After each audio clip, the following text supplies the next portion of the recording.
Why, if it isn't little Ben Counter! Come and join us for story time, Ben. I know how you love combat sequences. Yes, Papa Workshop.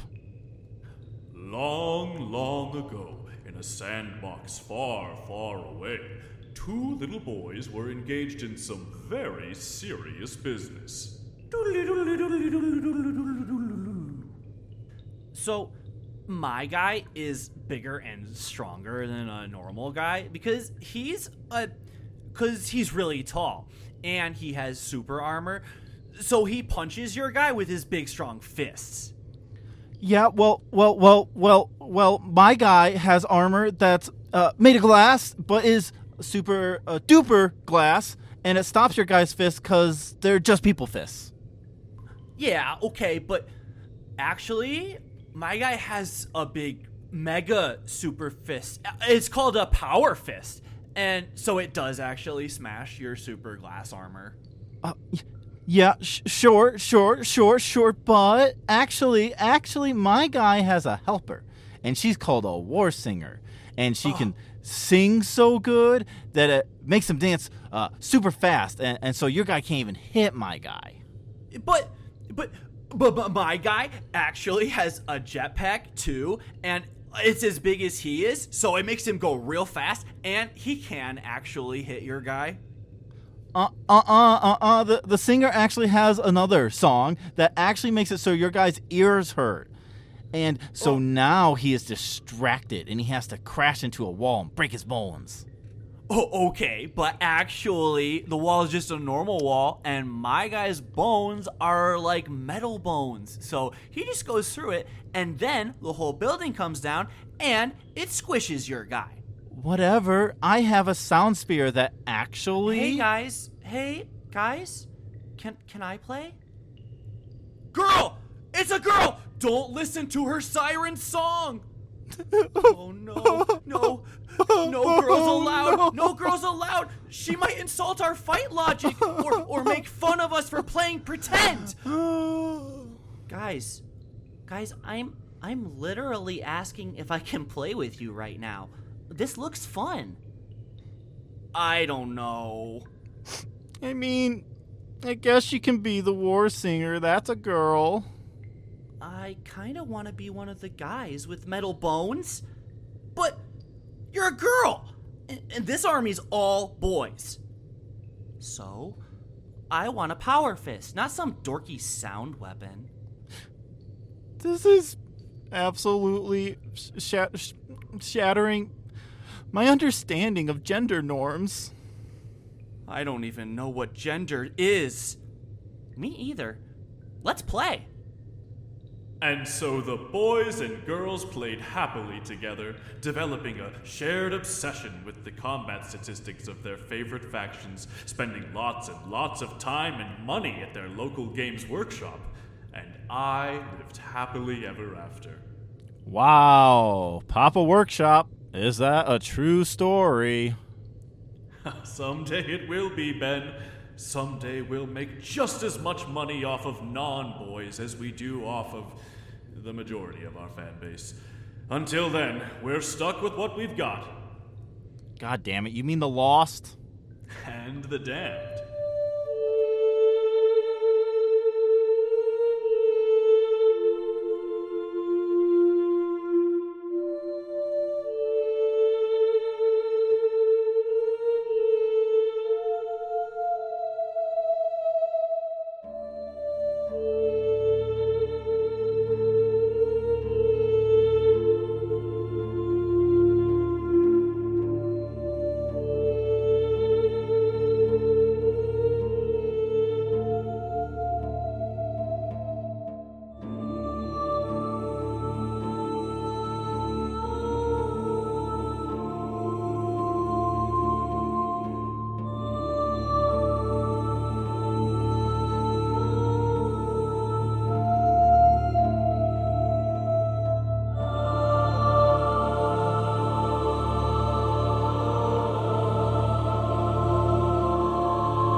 Welcome back, listeners, to the Lost and the Damned podcast. My name is Uncle, and I am the Damned. And joining me today is...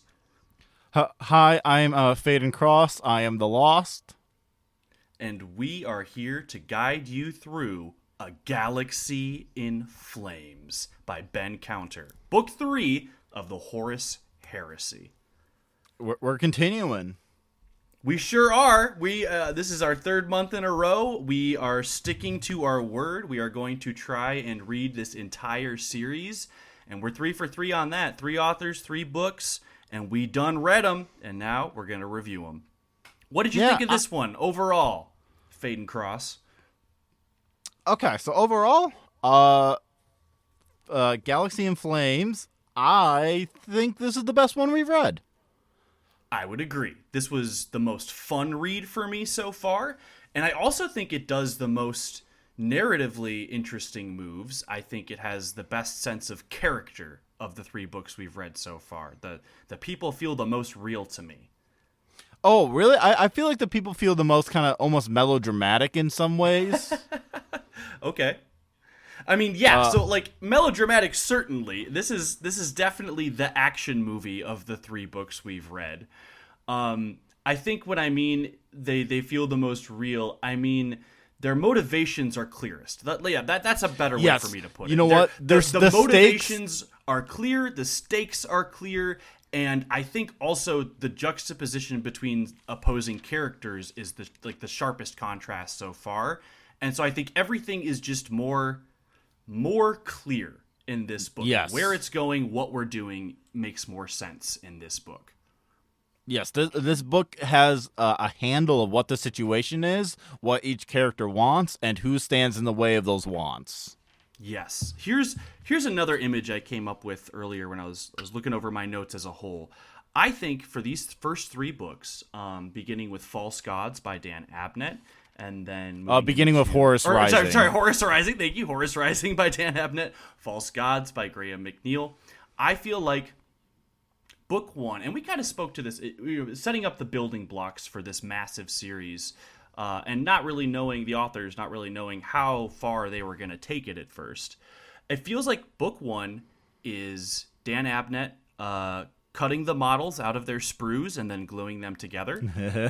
Book 2 is Graham McNeil throwing on a few coats of paint and sprucing them up and giving us the most important broad strokes characterization details. And now I feel like Ben Counter in book 3 gets to play the game. That's kind of a good comparison. It's something. Yeah, no, it's something. There are some things I feel like Ben Counter actually redoes the paint of Graham McNeil. Yeah, just says, "Oh, this color is bad." Coats.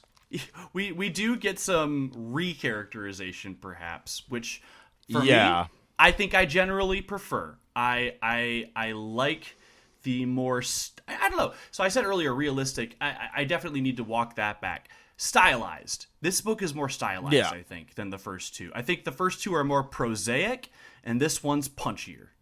Yeah, no, this one feels like a. This is an easy read. This is even easier than the other 2. This is a pulp novel at its core. Yes, this goes down real smooth. This is exactly the type of book you want to pick up pacing-wise for a mass market paperback book. Right, absolutely. Which is, honestly kind of frustrating that the first one that really hits those notes is the third one, and this is the book of the 3 that is most dependent on the other 2. Yeah. Very, very little would land in this book if you hadn't read the first 2 books. But all in all, I would agree. This is my favorite of the 3.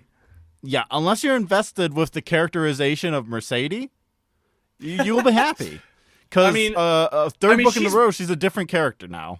Yeah, a different character who is, again, almost entirely abandoned. Like we get very little from her in books 2 and 3 at all, and it's a little bit different. And honestly, even Euphrates, I think, is developing so rapidly in these 3 books that there's some confusion there for me as well. But I think we'll get into that when we get into the nitty gritty of the plot itself. Yeah, so I got a summary for a part 1, Beautiful. Long Knives, which first note in the thing, I was like, all right, on the nose, let's go. Yep. It's This is Warhammer. Subtlety goes to the wind. Well, and even in specifically Ben Counter, so something you mentioned in our talk, like while we were reading this, was there's a lot of telling and not showing. Yeah, especially some in the first ways, half of the book.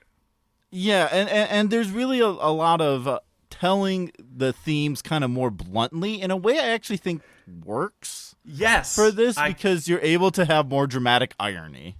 Oh, completely. And I think that is really one of the selling points of this book, I think, compared to the first two, is that there's more opportunity for surprise. If not like, oh my god, I never saw that coming, then at least like pacing surprise. Like there are moments that jump from the page in this book in ways that don't really happen in the first two books. Yeah, we'll kind of get into the structure, but part 1, Long Knives. Horus plots his rebellion against the Emperor of Man with his brothers Angron, Mortarion, and Fulgrim. Yes. Yep. And to reiterate, I am the lost, so you're going to hear me struggle against these names as, this is my third Warhammer book ever. And to be completely fair to you, Faden, I don't think really the pronunciation of a lot of these names is consistent. Like I know for a fact that different names are pronounced differently in different audiobook interpretations. So perfect. So I'm good then. You're good. I'll tell you, I will correct you towards what the community most broadly uses for pronunciations, but again, you're not. And then I'll make a decision. These are sci-fi names, like it's ultimately kind of goofy no matter what we do. Well, and then I'll make the decision of whether or not I think the community is wrong itself, which is ultimately the point of this podcast. So I think we're on the right track. That one does get me. I don't think I've ever heard anyone but you say that, but that's the correct pronunciation. But continuing, their first stop is to quell a rebellion in the Istavan system, specifically Istavan 3. Meanwhile, Cinderman recruits, I want to say Slenderman, but Cinderman recruits other civilians to protect the Saint Euphrates Keller from Magard, Horus's assassin, now juiced up like a space marine. Yeah. Horus sacrifices Ing Mei Sing and strikes a deal with the chaos god Sarkel. Once he conquers Istavan, he will pledge his forces to chaos. Horus sends his least favorite people in the world, like Loken, to assault the palace on Istavan. Saul Tarvitz discovers that Fulgrim is gene-editing soldiers. He rejects Eidolon's offer to join them. And that's part 1. Yeah, that's a neat summary. You're good at that. I decided it's kind of good to kind of have the broad strokes. Absolutely, I think that was the right move. And honestly, I think this book gets this game. Yeah, this book cuts right to the chase. I really like the opening scenes. I especially like the sacrifice of Ing Mei Sing to summon Sarkel. I wish she was more of a character to make this sacrifice hit. Yeah, I truly think it should have been like Mercedes or something. It should have been a character like that way they could just deal with Mercedes and be done with her, because they obviously don't care enough about her to develop her. Or this is why you keep Petronella. Another book. Oh, that would have been good too. From False Gods. Yeah.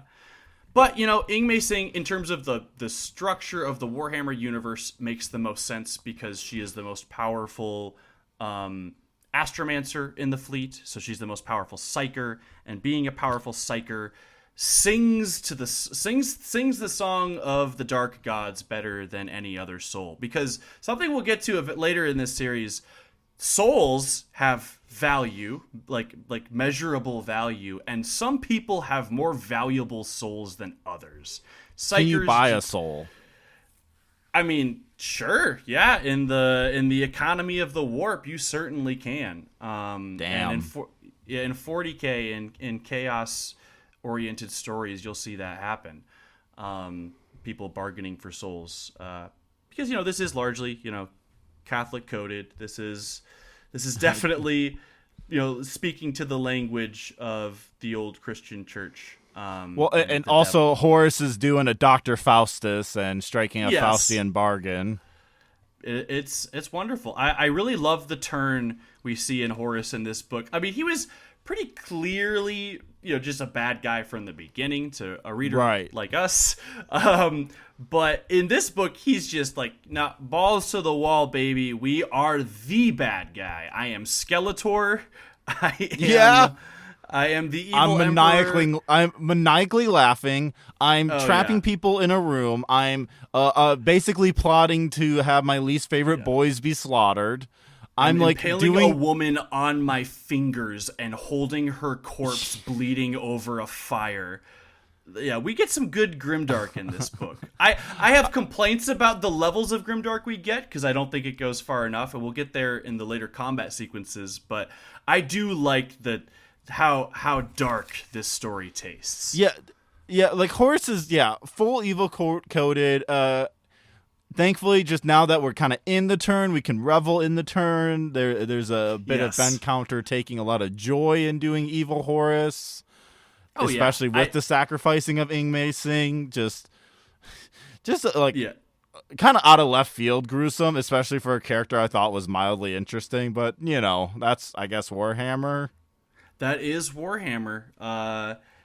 We cool characters die, and the ones that suck that live.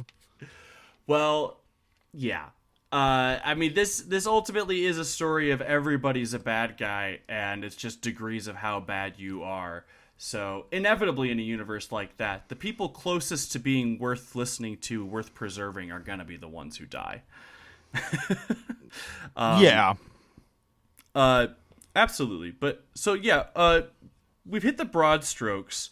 I think some plot points that are important is that we do kind of see pretty clearly why Horus, in the end of False Gods, betrays that civilization they encounter so completely, despite the fact that they want to join the technocracy. Yeah. They seem just like the Imperium in every way, and they basically are.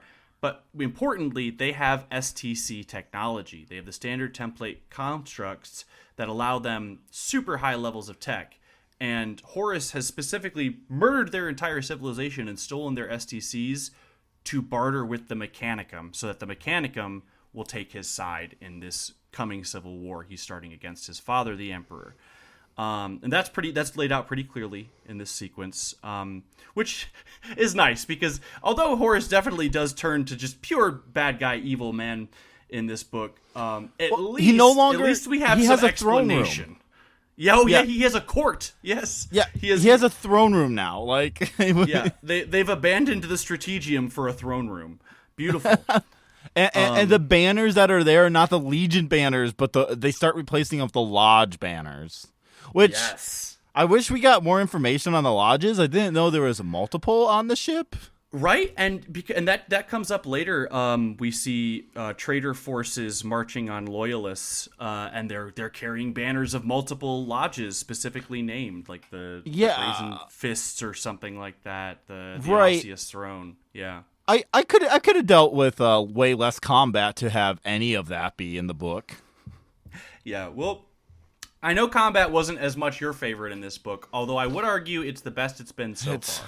I would argue that too, and this is just, this is a personal preference thing at the end of the day, right? I don't get much out of, he slashed so good, and then I did a pirouette around him, and I grabbed his arms and I grabbed his wrist to negate his sword swing to a different direction, so I could repose and recover myself and do a upward slash across his face, and then he ducked out of the way at the last second, dodging the death that was coming his way. Yeah, the beat by beat combat is not for everybody. It's not for everybody, and I get it. If you're a sicko for this book gives you it in strides, and it gives it to you quick. Yeah, you've inspired me. I want to read my parody that I wrote for this combat, especially in the first half. I think the combat gets better in the second half. I think once we see Astartes versus Astartes, we get some interesting moments. But I think so. So here was my parody of Ben Counter's writing in the first half of this book. And then he killed another guy with his sword. He did a spin, and bullets bounced off of him. Then he rammed his sword into the next guy, killing him. Then he took cover and watched as somebody else died. He yelled, "Kill the enemies!" And then his men did that. It was glorious. Yep. Yep. This is a gross oversimplification of a professional writer, and yet that is exactly how it feels to read. Yes, it does. Yeah. Yes. And you can only gussy it up so much before at the end of the day you're like, okay, I guess, sure. Yeah. Like, truly, everyone makes fun of the Lord of the Rings Two Towers book for the Battle of Helm's Deep being only like a couple paragraphs. Yes. Tolkien was right to do that. Tolkien was right to do that, and Peter Jackson was right to spend more time on it. Exactly. This yeah, book. It's this all book, about. It's all about your format. Yeah. Yes. And this book definitely is like, wouldn't it be sick if this was like a movie? Yes, this book, more than most other Horus Heresy books, and that's saying something, is begging to be produced into, like, transformed a TV show, adapted into a screenplay. That's the word. I always forget that word, adapted. But yeah, this book is begging to be adapted into a screenplay. I'm now thinking about it. It is the TV show thing because to kind of give the pace for this, most scenes last a couple of pages, 2 pages, and then there's like 3 pages. Yeah, and then there's a cliffhanger of that scene to be resolved in like maybe 20 pages down the line. Which is great. I love that pacing personally. Like this hits my ADHD brain so much more easily than like even an author I do appreciate, like Graham McNeil, who does go off into longer, more prosaic descriptions. And Graham McNeil in particular, Dan Abnett too. They love to clumsily drop allusions to like Paradise Lost and other biblical literature, you know, like and Ben Counter is just like, no, fuck that. It's lasers and swords and guns and brother against Titan. brother and Titan, and but like you said, 2 to 3 pages per scene, and for a pulp action flick like this, perfect. Like this book was fun to read. As I was reading it, partly in little insight here in my classroom during independent reading time. Students read whatever book they want in my class, and I read whatever book I want in my class for a little bit of time every day. And this was my independent reading book, and as a part of that, almost every day, modeling good reading habits to my students, I would finish and say, "Oh man, it's a good book when you don't want to put it down." That's how I know I chose my independent reading book well. Those of you who are happy to put down their books should probably pick a different one. Anyway, but I really didn't want to put this down, and it's because of those little cliffhangers that we get. And although they're hardly subtle, and you can see where the story is going, you do want sometimes to see it can be bad. You want to see it keep going though. Yes. And so I think this is definitely the best read so far. If this was a what's the Da Vinci Code guy? Dan Brown. If this was a Dan Brown book, each of those pages would be a chapter. Yes, they would, and I'm glad it's not a Dan Brown book. You know what? I think if they did it where like every single one was a chapter, and we're like at chapter like 86 by the end of this book, that would kind of rule. That would kind of. Isn't that kind of in the flavor of Warhammer 2? Big numbers for big numbers' sake.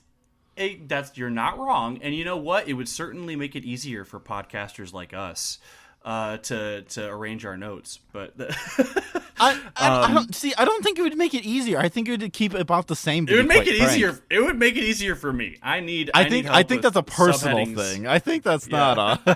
I think that's a you thing. You know what? You're not wrong. Anything. You're not. So I said podcasters like us. I meant to say podcasters like me. Me and me specifically. Yeah, and I'm the only one who matters. So that's true. That's so true. In this situation, that is true. And that's why I'm the damned. So you know what?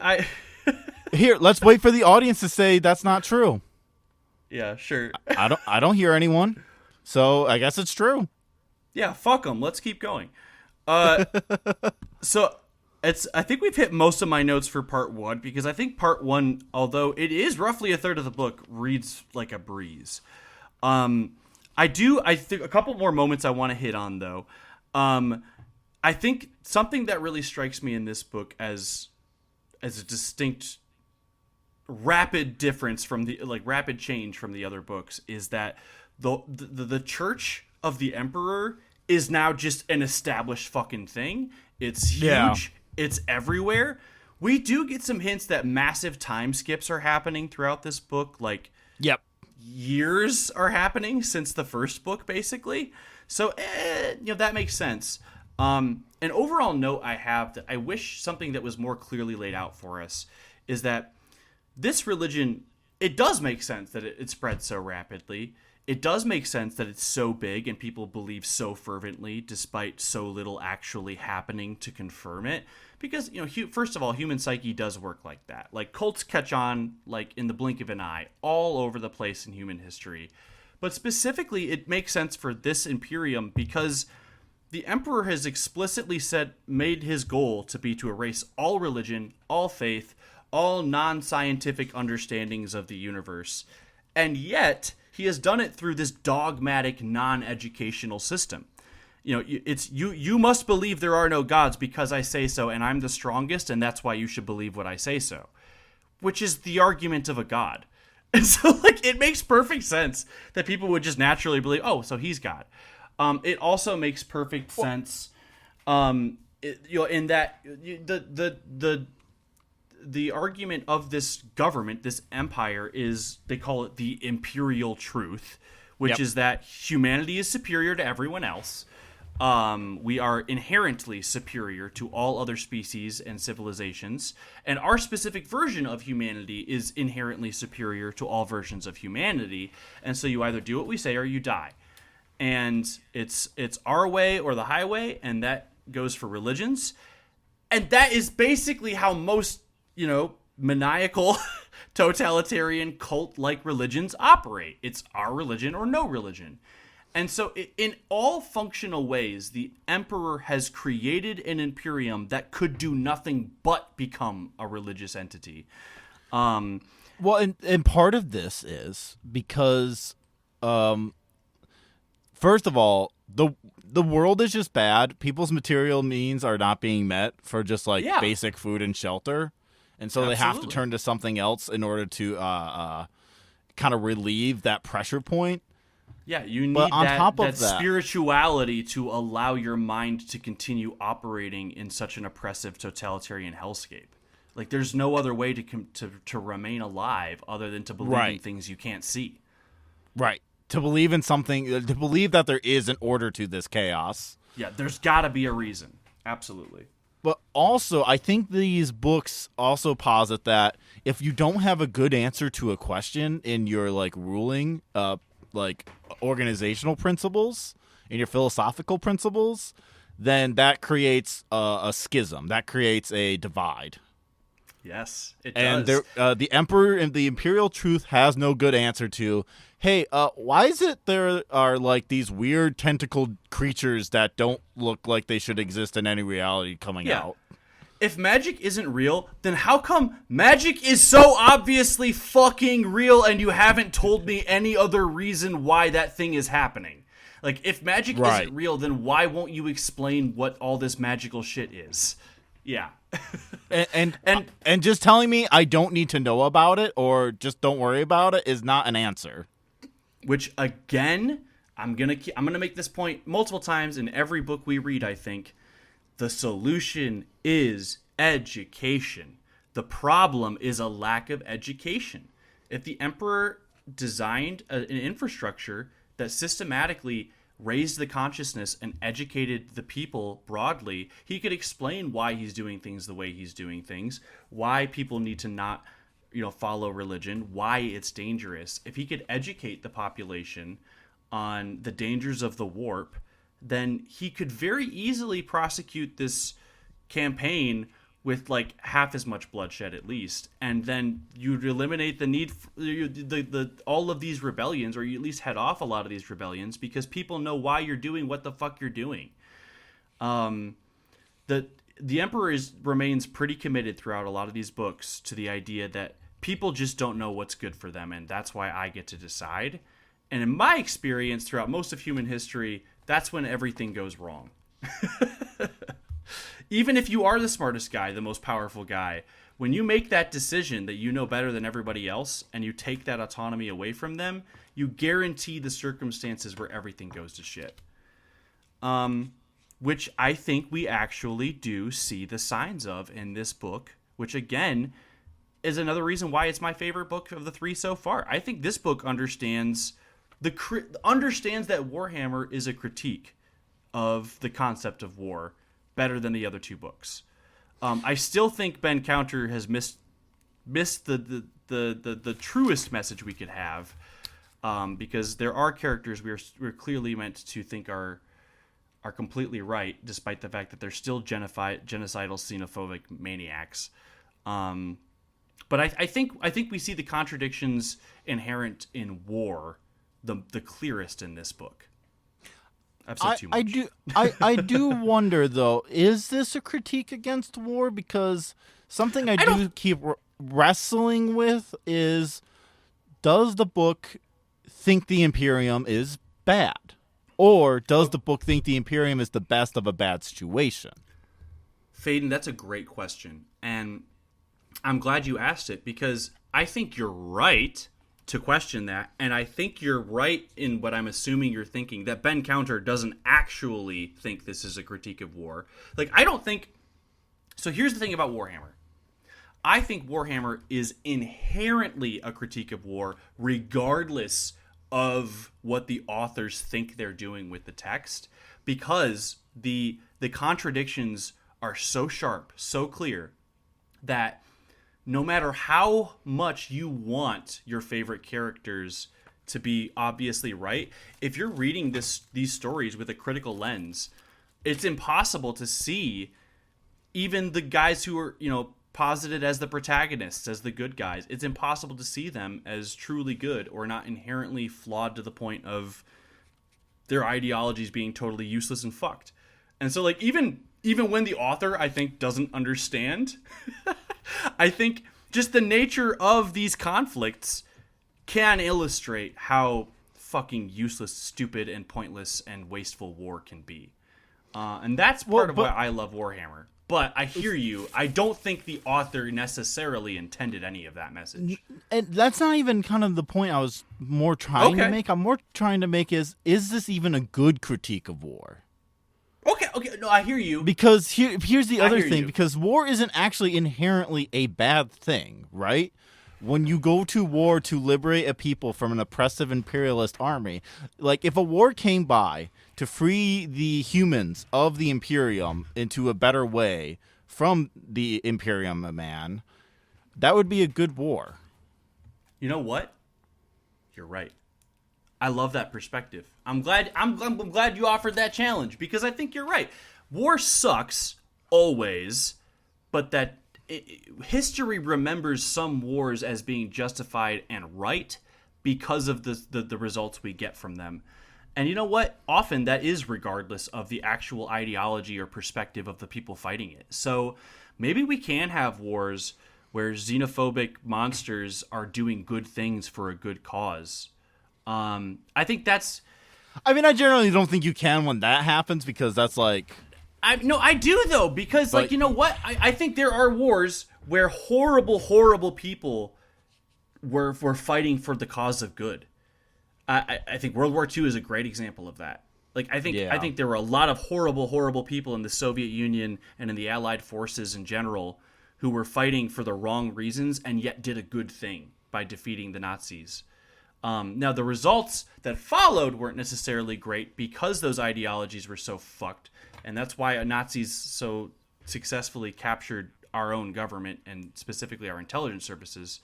But I think the war itself was not necessarily a bad thing. It's a good thing to go to war against the Nazis. Yeah. But it's a bad thing when the fascists get to decide the terms of the post-war. Absolutely. But I think, again, that's why I think... Okay, so is this a completely successful, resounding critique of war? No. Is this an intentional critique of war? No. Can it still serve the purpose of critiquing war? I think it can successfely.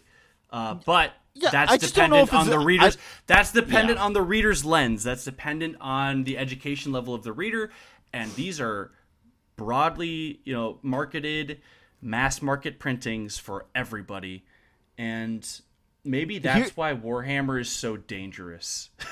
I got look. We can talk about the people missing the point of it all, or not even people missing the point, because I think there's a lot of well-meaning liberalism in this book. For sure. Do you have any specific examples that jump out to you from this first section, or should we move on before we get too far ahead of ourselves? Yes. So here's the well-meaning liberalism. So Cinderman gets like a vision that, gets a vision from Ing-Mei Sing as she dies, specifically, like, hey, Euphrates Keeler, the saint, is in trouble. Yes. And Cinderman recruits two of the Titan guys to go save Keller from Maggard. And what happens... Titus and Jonah. Titus the believer and Jonah the fuck, honestly, to be quite frank. Absolutely, especially later in the book, but we'll say the traitor. Yeah. And here, so what happens is Keeler wakes up when all seems lost as Maggard is about to shoot them down. And Maggard gets slowed, like frozen in time, and the bullets go slow mode. Because the god emperor is giving her power, or whatever is happening. I want us to be open to that possibility, because Faden, having played Rogue Trader, psychic powers. Like you know at least how psychic powers work. Not in this even universe. playing Rogue Trader. Ing-Mei Sing has specifically exhibited psychic barrier powers. That's so a great point. I don't know how Keeler isn't point. just like a more powerful psychic person. That's just manifesting God. And that is, I think, honestly, something I really like about how these books have handled the imperial religion as a whole. The ambiguous. Is that it is ambiguous. It is ambiguous. We do not see a scene with the Emperor sending his psychic visions to Euphrates. We have Euphrates doing crazy shit and then saying, it's got to be the Emperor. So, yeah, I think that's important. And is it? Maybe. Probably knowing the arc of the history bends to the Emperor being misunderstood is the one thing I kind of know about Warhammer. Probably not. And honestly, I will say I've been consistently surprised and, in some cases, genuinely impressed with how they have developed the lore throughout this entire series, this 60-plus book series. Even to the very end, we are getting new revelations that offer interesting new shades to how we view what the Emperor did. I can't wait to get in there in 2030. Yeah, we'll be there eventually. Yeah, 2030. Yeah. I don't want to think about the future that far ahead, but yeah, it's scary, right? You're right. Yeah. But to continue on with the liberalism of it all. Yes, please. So, sorry. They have an opportunity to kill Maggard right here, right now. Yeah, well, he's frozen. They've got guns. Yeah, so this is what Cinderman says. Leave him. I will not have his death on the saint's hand. What kind of beginning would it be for the Litigio Divinitatis if the saint's first act is to kill? If we are to found a new church in the name of the Emperor, it will be one of forgiveness, not bloodshed. Ooh. And like this both is like dramatic irony, obviously, but there's a part of it where it's just like, does the book know? Does Ben Counter know that liberalism will just kind of lead? Well, because the issue is it works out for them in the Maggard situation. So you're it's just absolutely like, right. You're characters absolutely are rewarded right. for this weird liberalism of, well, we have to start something new. So we as the good people cannot commit this murder because that's, death would be on her hands as her first act. Yeah, because it's wrong for some reason to murder an absolute psychopath who's proven that all he cares about is following the orders of people who are patently and objectively evil. That's wrong for some reason. And I'm so glad you brought this up, because I think that is a really timely message for our world here in October of 2025.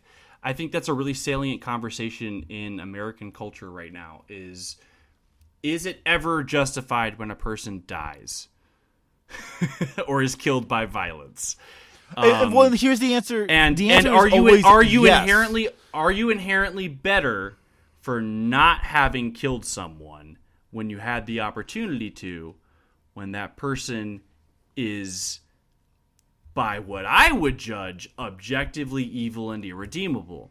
But I think that's ultimately and not always only the question. that. That's always the question with violence, though, is there a state of irredeemability with human beings? Well, I would argue, to me, the yes. actual question here is who is allowed to enact what type of violence?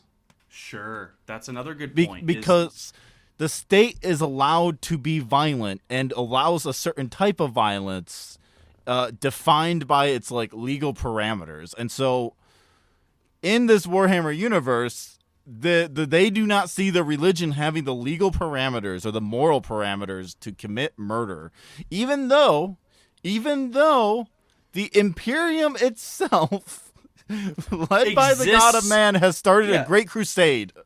Yeah, to commit systematic genocide, not just murder, but true genocide on a galactic scale, the likes of which no species has ever committed to, tried, or succeeded in. And so you're absolutely right that this is, I mean, we see the contradictions coming to the fore here louder than anywhere else in the story. That these people believe that, and honestly, that's just because of their position. Like because when we see loyal Space Marines, they know damn well that the right thing to do is to murder people who are in their way. Yep. And so and this is where I'm kind of thinking, like, does Ben Counter know? I'm doing the Riddler, like, YouTube thumbnail meme. Does he know? Faden, I do not think he knows. I don't think any of the Warhammer authors know. I don't think they do. But again, and then here's a line later in the book. I don't think that always matters. Yeah, here's the line of, like, just later in the book of Loken, like, killing the people on Istavan, killing the rebellions. Good lives wasted. Nothing could be further from the purpose of the Imperium.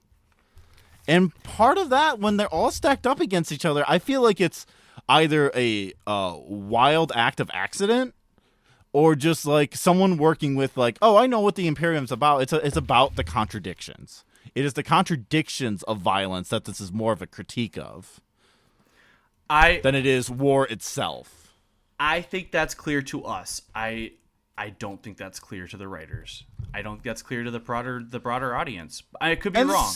And this is something we can't know. Like, this is something we just, and I think this is kind of the reading that I kind of pulled out of this book that kind of made me enjoy it a lot more. Not even kind of, that made me enjoy it a lot more.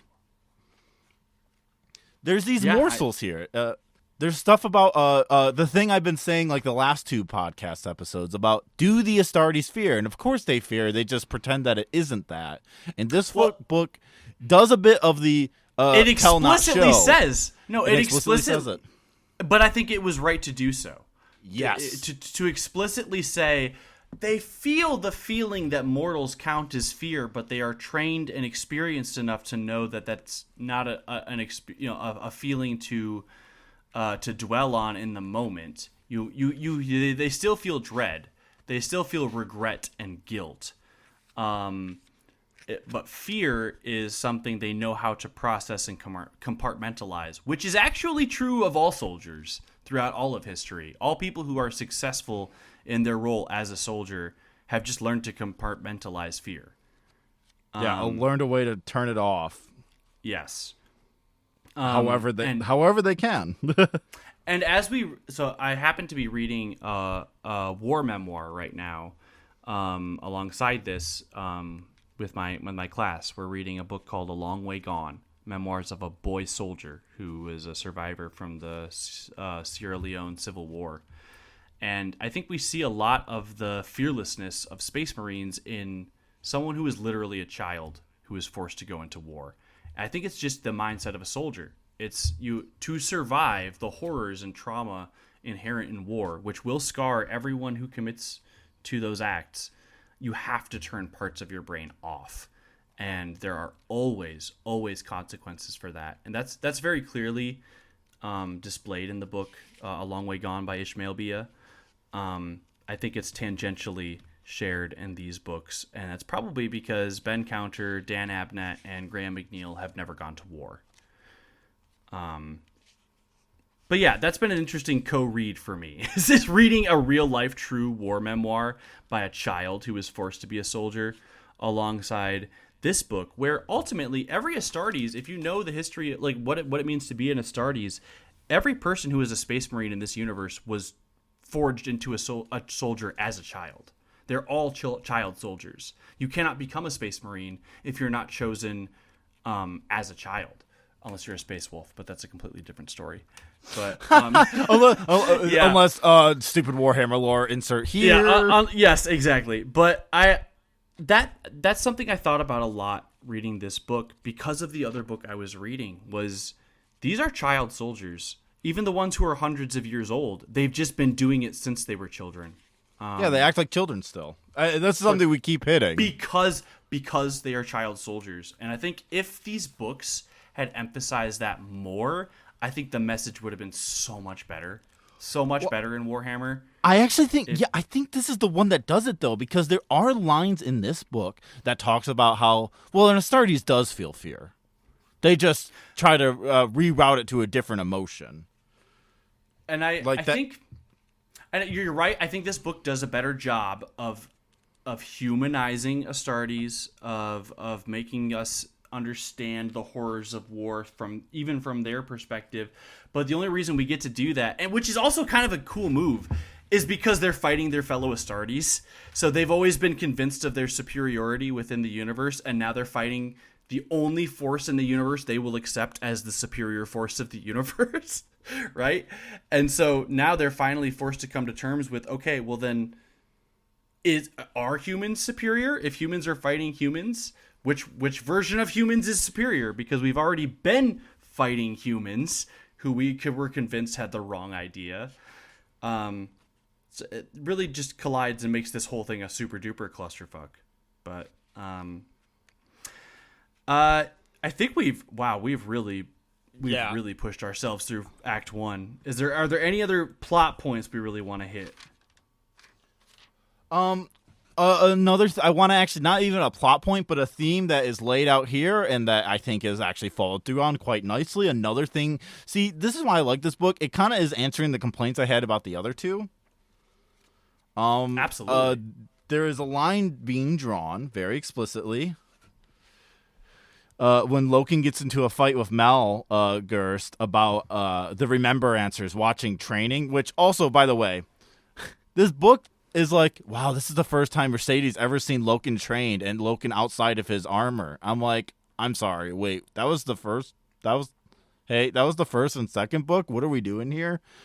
Anyway. Oh, that's right. That's right. Yeah, no, they act like this is the first time she's ever seen this. And it's like, what are we doing?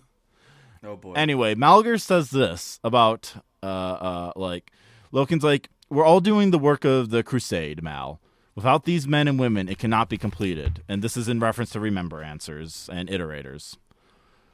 Malger says, civilians do not fight, Captain. They only question and complain. They can record everything they desire once the war has been won, and they can spread the imperial truth once we have conquered a population that needs to hear it. Until then, they are not a part of this crusade. And Horus represents the warrior culture infiltrating the government of the Imperium, of removing the bureaucrats. Which is funny you say infiltrating, because they see themselves as the bureaucrats being the infiltrators, and they're the rightful inheritors, which, by the way, so like obviously the whole Warhammer Imperium is largely inspired by the Roman Empire. That was how the Roman Empire operated, was you fight your war, and then you get to administer the land you fought for. Or you get guaranteed property to administer as a lord back home. Those were your two results as a soldier. Was you get to be a governor and or landowner in the new land you conquer, or you're guaranteed land back home. So you were guaranteed an outcome. And here, I think we do see one of the inherent flaws in the Emperor's plan until we eventually learn more about the Emperor's true plans. Was that Great. Can't wait. I know. The Astartes are given nothing to fight for, truly, because they don't. There is no end to an Astartes war. Astartes they're always fighting. There is no retirement, and without retirement, there is nothing for them to believe in besides fighting. The Emperor's biggest mistake was making a Rome and making a Caesar immortal. Exactly, and because I mean, even in like Dune, like the Sardaukar, they fight so hard because they are promised to be made little lords of their own special little planets. Like, you know, like that. Even they don't fight just because fighting rules. This is like the dumbest possible reason you could give to your special genetically enhanced fighting force is you know, fighting rules, and you should just be fighting forever. That's fucking stupid. Yeah, I wonder if the books will hit onto the bleak future. Like, it kind of does for the Space Marines, but it doesn't really hit that hard yet. It will eventually, because not every Primarch feels this way. Like, some of the Primarchs absolutely are thinking about a future, a potential future, where Astartes don't have to fight war anymore. A very small number of Primarchs are thinking that way. Like, hey, you know what? We might win this war. We might be done someday and conquer the whole galaxy. What then? Rip. And because they have plans for that, they're special. But we'll get there eventually. Speaking of Primarchs, they name dropped a Primarch in this book that I think is that's not a name of a Primarch. They name dropped Lehman Russ, and I'm like, that is a hedge fund, my guy. That's not a Primarch. What are we doing here? Lehman Russ, the Space Wolf. He is the that is a hedge fund that is Wolves. like buying hospitals in rural areas and like bankrupting them. You cannot convince me otherwise. That's really funny. That sounds another right, but no. Another name drop that is not inconceivable, is impossible for me to comprehend. Serene de Angelis, something to do with Lucius's scars. I don't know what. Cyrene, yeah. Yeah. She'll come up later. I think we don't get to her until book 5, Fulgrim. Okay. So it's just two like books really from now. funny because like that was dropped. I'm like, is this a name I should know? Oh yeah. We also hear very randomly, and I think this is in the first part that by the way, Magnus has been dealt with. Magnus's Legion is done. And we've barely seen anything from the Thousand Sons. We saw Magnus randomly show up in False Gods, trying to apparently convince Horus not to turn to the Remember Chaos who you Gods. are. I am a wolf. Yeah. Fails completely. And then we hear very briefly in this book that Magnus is dead. His Lehman Russ has killed Magnus. He's done. They're done. Oh, did he say Game he killed over. him? I thought he defeated his legion and he was on the run. Defeated his legion and he's on the run. You're right. Yes. Okay, I was like, killed. Oh my god, that'd be killed his really legion. funny. Killed his legion. Yeah, there's like 100 of them left or something. Yeah. Like they like said like And- a low number. And it's about 1,000, actually. Well, that's which low is for these people. It's crazy. It's almost like they're at the 1,000 Suns or something like that. But Jesus Christ. yeah, and that's a funny one. We'll get to that when we get to that book. But their name is so dumb. But continuing, I think should we we've- get into part 2? Part the 2. Coral City. Loken, Torgadon, Lucius, and the other Emperor loyalists take the Coral City from the rebels. Tarvitz discovers Horus's plot to use virus bombs and flees on a Thunderhawk to the Eisenstein. Eisenstein. I realized what Estinian is, and that is a character from Final Fantasy XIV. Anyway, with Captain Nathaniel Garo of the Death Guard's help, Tarvitz A new character warns- to this book. Yeah. Yeah, Sorry. Tarvitz warns the legions on the planet of the incoming virus bombs. The virus bombs kill most beings on the planet, and it's followed by an orbital bombardment, creating a firestorm. Mercedes, Cinderman, and Keeler are helped by Cruz and escapes Horus' trap of killing all civilians. Maggard confronts them and is killed in a battle with Cruz. They flee to the Eisenstein, which escapes to warn the Emperor. Great summary. Love the virus bombs. One of the most grim, dark weapons in all of Warhammer. Can you just describe to us the virus bombs? I love the virus bombs. A virus bomb is a weapon that detonates in atmosphere. So this would be something fired orbitally from a bombardment ship, like the Vengeful Spirit, which is the capital ship of the Sons of Horus. You'd fire these down onto a planet. This is the Emperor's Ordnance. It's something he was apparently loath to use, but did authorize on occasion. Liberalism. This is the liberalism screaming again. Yeah, I sure hate using virus bombs, but sometimes you gotta do it. And so these bombs detonate in atmosphere at different layers of the atmosphere. So you time them differently so that every single square inch of the planet is exposed to this virus, which is called the Life Eater virus, and its job is to eat life.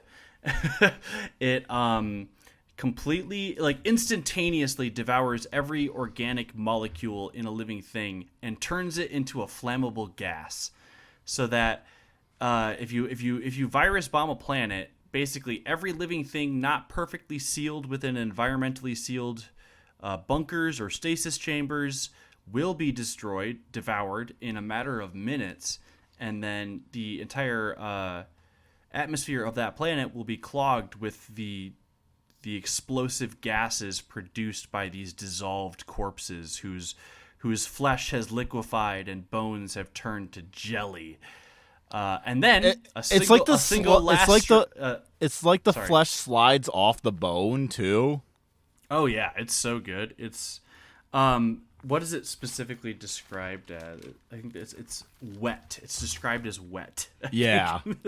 Yeah. This is a wet bomb. Pretty nasty stuff. And then, like I said, it decays all biological matter into an explosive gas, which can then be detonated so that the entire planet is engulfed in flame.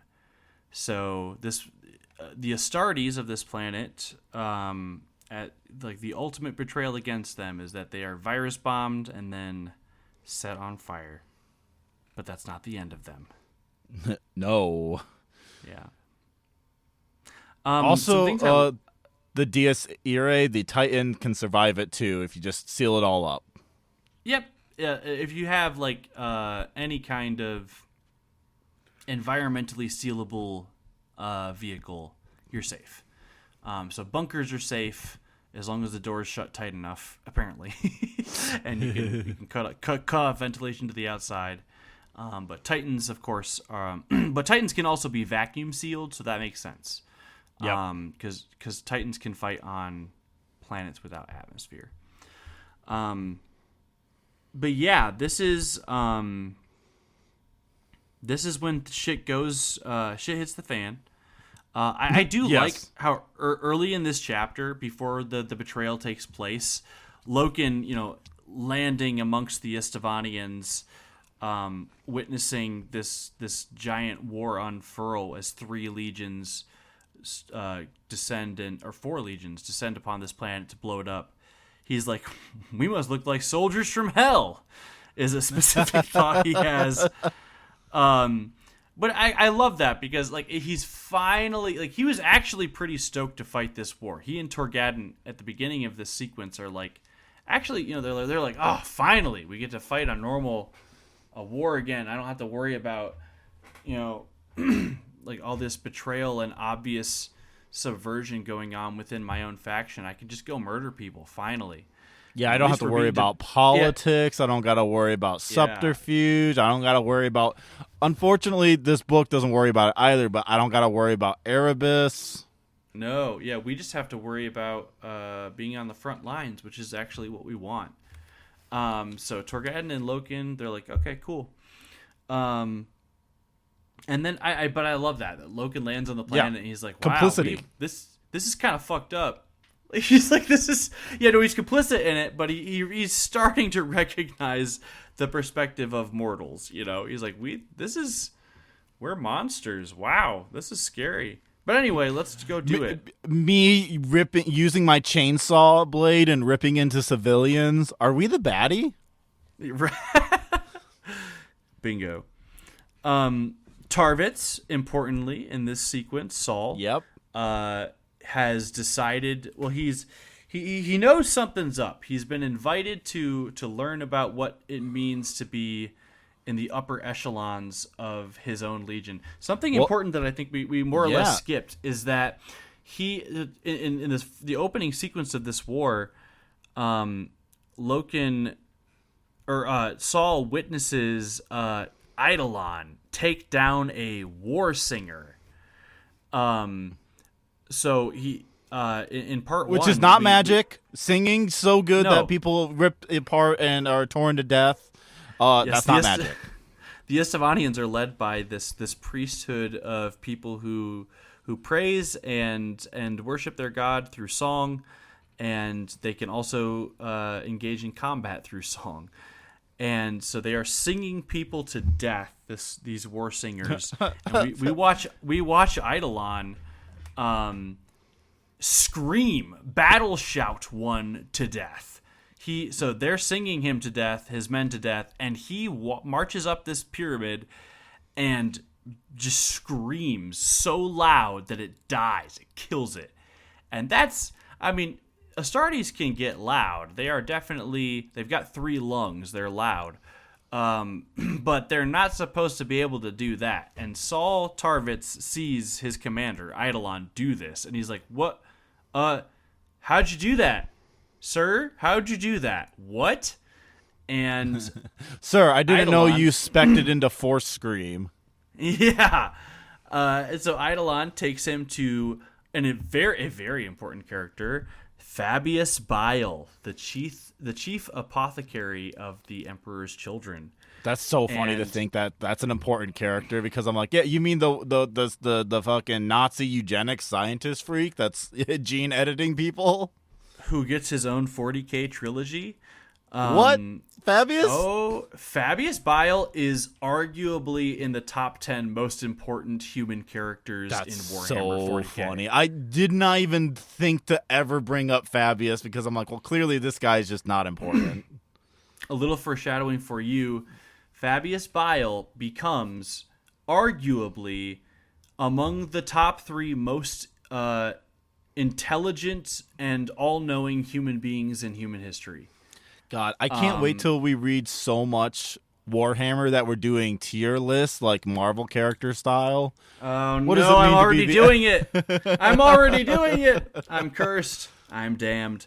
But yes, Fabius Bile, incredibly powerful, unbelievably important in 40K. But he's amazing. Here, and he is modifying Space Marines into alien shapes. They look like Xenos to Saul Tarvitz, because Eidolon is explaining, oh, well, Fabius Bile, our chief doctor man, has made me a good screamer. I'm just really good at screaming, bro. And it's because our legion has always been about pushing the boundaries of perfection, being better than anybody else. That's our whole deal. Fulgrim said so, our primarch. And so naturally, surgically altering ourselves into more powerful forms is just part of that process. So that's Fulgrim's perspective. That's Fabius Bile's perspective. And they have turned Eidolon into a magical scream machine. And they're telling Saul Tarvitz, hey, dude, you can join us. But we kind of forced our hand here. You've asked too many questions. So join us, or, you will certainly not be considered part of the inner circle of our legion. And Saul's just like, well, this is yucky. This looks like aliens, and I don't like aliens. So, no. And that's Saul really doesn't like aliens. Something pretty upsetting to me is, he's like, this is, like we are posited to believe that the loyalists are the good guys in this story, and they are repulsively xenophobic. Like they only hate aliens because the Emperor tells them to hate aliens. And he's the good guy for recognizing that these these things they've done are bad because it's alien. Because they look wrong. They don't look like humans anymore. Not only that, he's the good guy because he realizes, here's the line in the sand I draw when it comes to eugenics. Yeah, exactly. Which is some eugenics is fine. That's the hilarious thing about the Loyalists, is that the Emperor is a genetic supremacist. He does, disparage and speak ill of all mutants of all kinds, and at this point in the timeline, psychers have to be tightly regulated. You can be a navigator or an astropath, which is basically just a messenger, and that's it. That's the only way you can legally be a psyker in the Imperium. And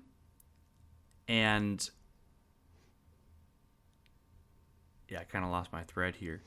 But, I mean, sorry.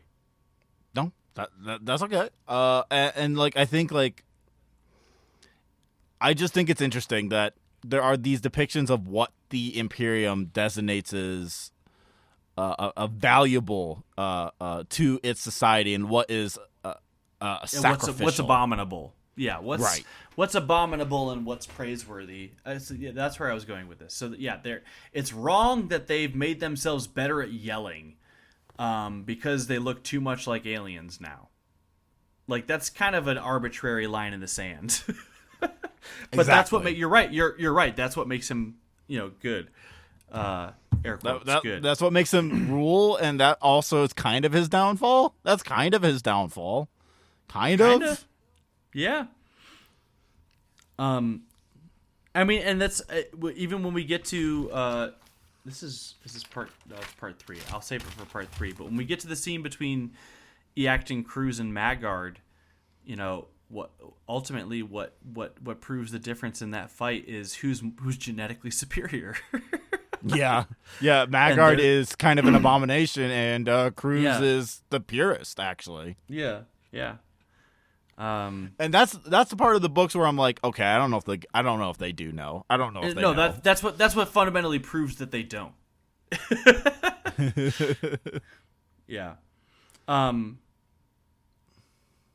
Because it's so close. This one is more close than the other ones. This one, I feel like Ben Counter is doing a really great illustration and comparison process of where are the lines going too far. I don't think that works for any time we are told the difference between the World Eaters and the Emperor's Children. For sure. Because they have opposite combat doctrine, but they're equally evil. And also, I don't know if any of these books have once depicted it's just one legion uses tactics and the other just kind of doesn't, but does. It's really just that's the difference. Because every time the Emperor's Children is described doing anything, I'm like, yep, that sure sounds like a simple tactical maneuver you all did. So the difference between the legions is just their approaches to war. So the purpose of the legions narratively, in Warhammer, narratively and for the purposes of the game itself, is each legion specializes in a different aspect of war, or a different approach to war. Right. And they just do that. So you're right that they're all equally fucked up. Well, it's not that they're equally fucked up. I just don't think the text itself differentiates it enough for me. I feel like I'm literally reading the same types of actions and descriptions, even if it's the Emperor's Children versus the World Eaters. There's nothing in the prose itself that makes me feel like the Emperor's Children is actually good at tactics.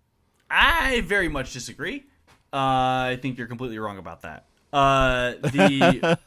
The World Eaters pretty much exclusively blatantly charge into combat every time. That is all they do. All the World Eaters do is charge into combat. The Death Guard are exclusively described as bunkering down, showing endurance, and sticking around where nobody expects them to ever have survived. and offering resistance where they shouldn't possibly have been able to offer resistance. That's the only characterization we get for the Death Guard.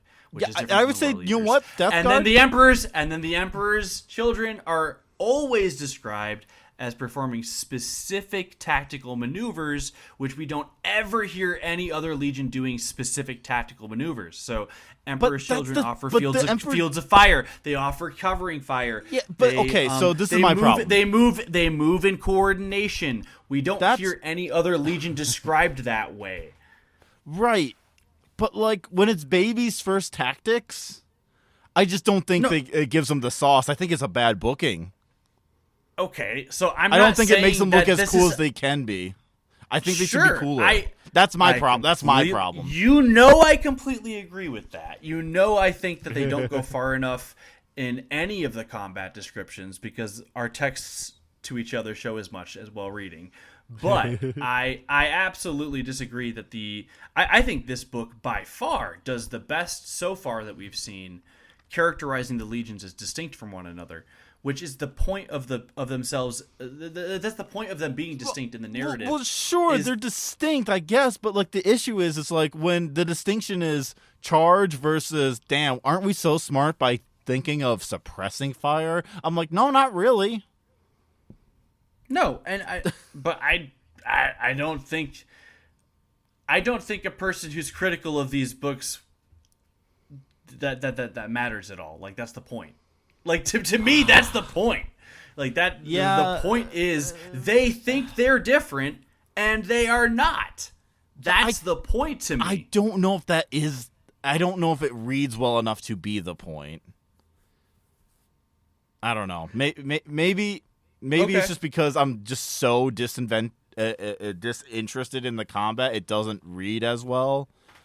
Sure. But like, it feels like every single battle then eventually devolves into, and now it was just a senseless killing field where all we did was kill, kill, kill. But again, to me, that's the point, is that they each have a completely different approach to war, and it all ends in the exact same place. Because it always has to end that way for an Astartes. Yeah, exactly. So at the end of the day, it's just their strength. They will never stop judging each other for approaching war differently, and they will never stop ending wars in the exact same ways. So, that's what I love about these stories, and I don't know that the authors know that or recognize that. I don't care because that's this is what I'm getting fair. at. Maybe I just feel like there's just a bit too much dick sucking of how cool the Emperor's children is. Like sure. In the narrative text itself, and not in the not in the in the world. That's the point. Like it is both the point of them, but I don't know if they hit it well enough for me. Sure. I mean, I think Lucius is definitely described as the coolest in combat. Like Lucius rides the wave. He surfs his way through this war on both ends of it. He is loving being at the lead of the suppression of the supposedly traitor forces in the local Istavan system. He even gets to fight the general. He's having so much fun. He gets exactly what he wants. He fights the general who is leading from the front like him, and he beats him. And it's awesome. In a really boring combat scene. I hate the wind spear.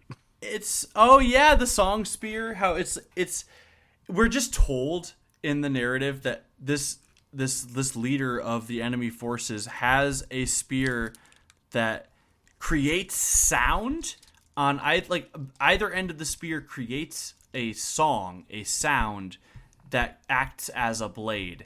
But we don't really get any more description beyond that. It's just we just get those words. It's it's sound acting as a blade, and that's all the description we get. And Lucius is fighting with his power sword against that, and eventually beats the guy.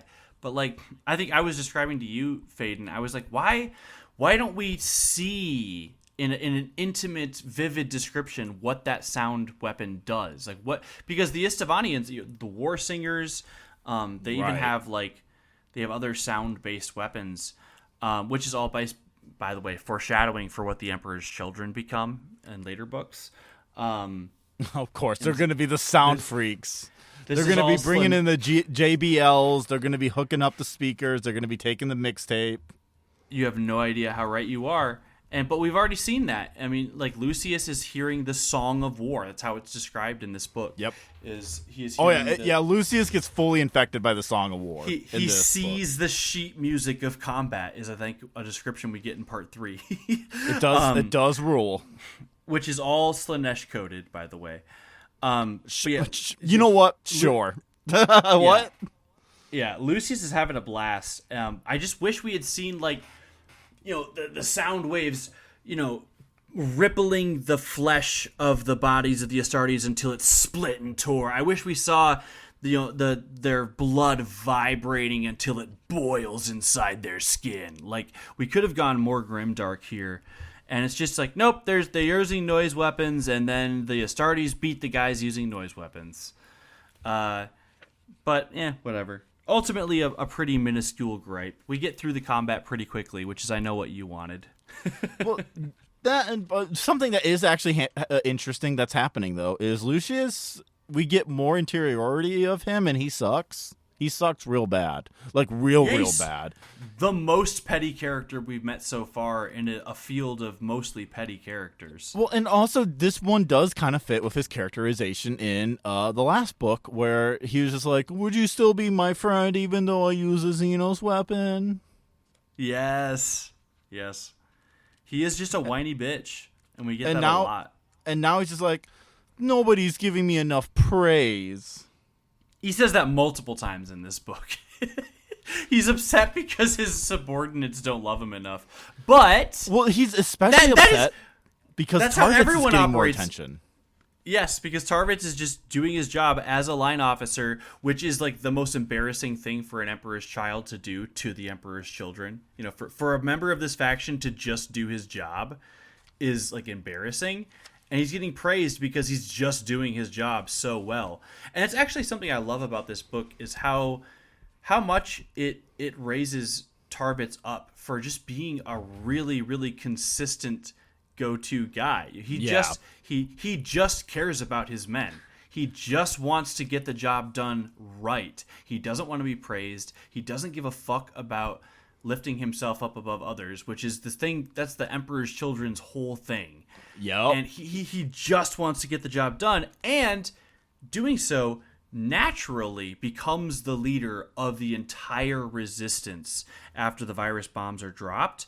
He descends to the planet to warn everybody, and then gets knocked down, forced to stay, and just naturally leads the entire resistance force because that's all he cares about. And everyone respects him. Everyone respects him. Even 2 members of the Mournival, the War Masters, the Legion above all legions, the Sons of Horus, they're two of their 4 highest ranking captains are here on the planet, and they naturally defer to Saul Tarvitz, just some random captain, because he's the one who's doing the job and he's doing it right. And that is something I really appreciate about this book, is that I think an officer's officer. He's a line officer. He is a non-commissioned officer, basically, is what the purpose he serves in this story. I have the Eidolon line, the Eidolon line of Eidolon smiled. Very good, Captain. I should have instructed the novices and yourself. Would you lead from the front? Sudden hope flared in Tarvis's breast. Of course, given the chance I would. I had not thought you considered me worthy of such a role. You are not, Tarvis. You are a file officer and nothing more. So good. I say this not as an insult. Men like you fulfill an important role in our legion, but I am one of Fulgrim's chosen. The Primarch chose me and elevated me to the position I now hold. He looked upon me and saw in me the qualities needed to lead the Emperor's children. He looked upon you and did not. I love Eidolon. Has a big hammer, wants to lead from the front, is a complete asshole. The easiest character to hate we've met yet. Absolutely. The difference between Saul and Lucius is really extremely important in this book. And I just really appreciate how Saul is raised up through all of that. because I think too often in liberal society as well as in conservative society, we see people become leaders because they want to be leaders. That's all you see, really, and not because they have to be leaders. And I think throughout most of human history, you only really see good examples of leadership from people who don't seek it, desire it, or want it. They just kind of have to do it. I don't know if that's true, actually. Oh, yeah? Yeah, because I think there's this... Actually, I think the more kind of, like, status quo inclination is if you just keep your head down and be quiet and follow orders, you will eventually be recognized for your worth. I think that's no. more of the fantasy. Well, because it's meant to train people to be obedient. So the long sufferer will get the rewards is a very popular story. So I don't think that's not the point I'm trying to make. Is that long suffering is what makes a good leader, or that keeping your head I know, down. but I also like the point I'm making is that a person who seeks adulation or seeks the adulation of their followers as the cause for leadership is the wrong person to be the leader. The person who thinks they're the best and therefore should be the leader is the wrong choice for a leader. A good leader is somebody who recognizes that they can do the job and the job needs to be done. Yeah. That's what I'm saying.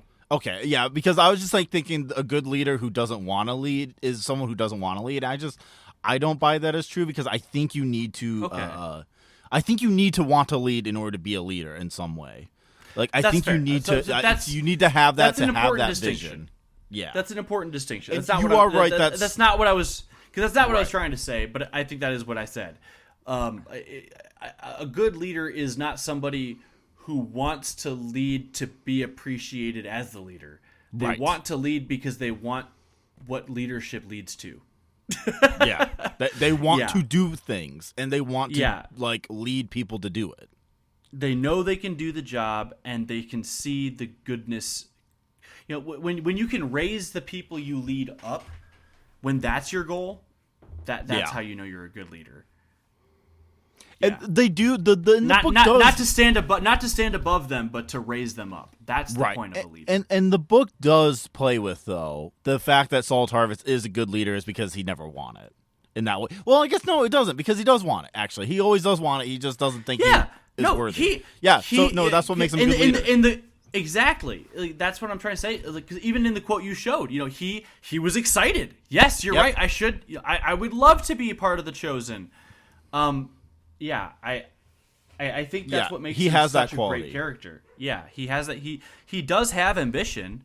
He just, his is more important to him to do his job well than to be recognized. It's his bond to his community that makes him a good leader. It's his bond to his brother. Absolutely.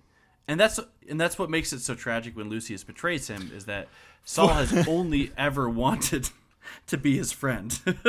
Yeah. They're just friends, and like Lucius cannot stand the fact. I mean, I guess this gets us into part 3. Should we go into part 3, brothers? I think we are absolutely ready. Yeah. All right. Interestingly enough, this is the shortest summary. Oh wait! One more thing. Yes. In part 2, we do get shit. Hang on.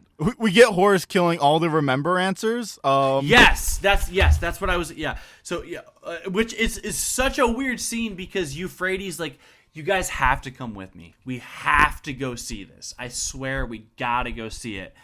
And Cinderman and Mercedes are already convinced that they've been betrayed, that Horus is evil, that this is all fucked. And Euphrates just like, no, you guys got to come see this genocide. Genocide. And also, she even frames it as, of course it's a trap, but we have to see what the trap is. She literally says that, yeah. Like, and they actually don't actually.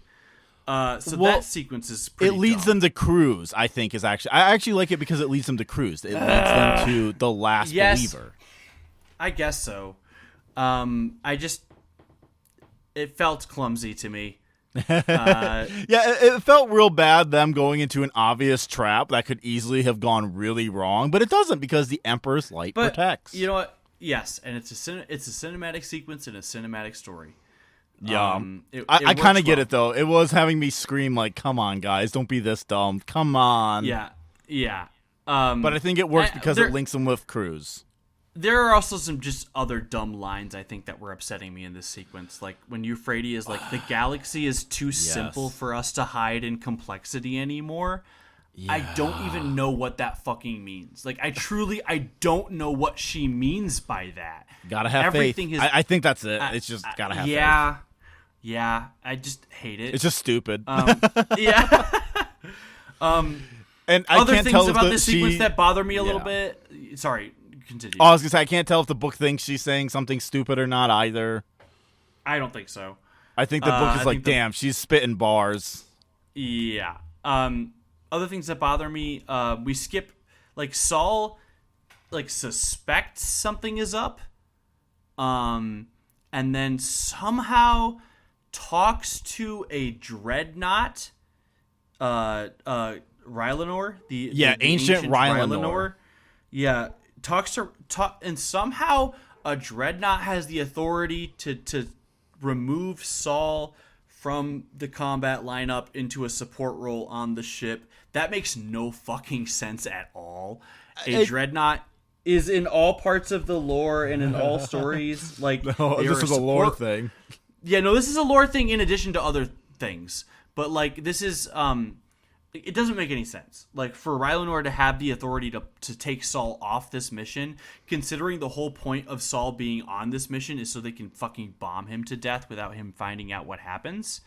Like, it makes no sense that Rylanor has the authority to do that.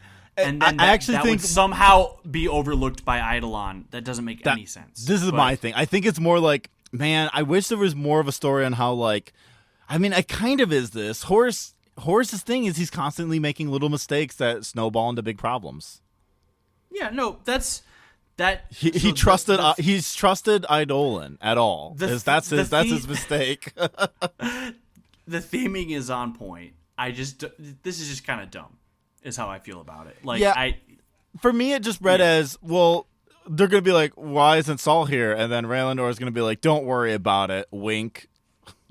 Yeah, and then they'd be like, thank you for saying wink because of that mask being in the Terminator armor. I wouldn't know. Worse, Dreadnought armor. Dreadnought. Did you look up what the ancient Rylanor looks like? Because he's just a sarcophagus. Yeah.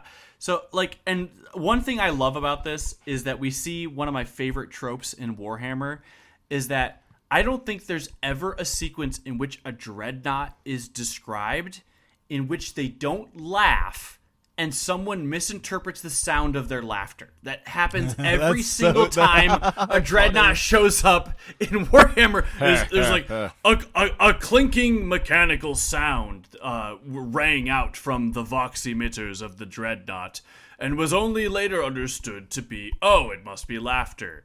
But like that happens every fucking time a Dreadnought shows up in Warhammer. Anyway, you'll see. But yeah, could you describe a dreadnought for the audience? Yeah, a dreadnought who may be as lost as I am.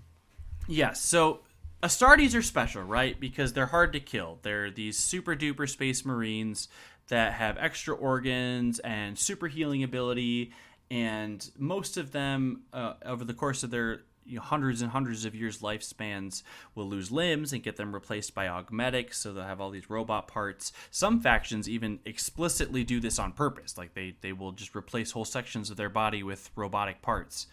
But when an Astartes who is super duper good at fighting and just an awesome all-around warrior that they just don't want to let go of is damaged so horribly that he cannot be repaired back to full fighting status, but could be kept alive on life support, whatever remains of that dude's half-dead corpse will be interred in a dreadnought, which is a life support machine that also operates as a weapons platform. So it's a heavily armored sarcophagus life support machine housed inside a weapons platform, with 2 big, thick, fat legs and weapons on either arm.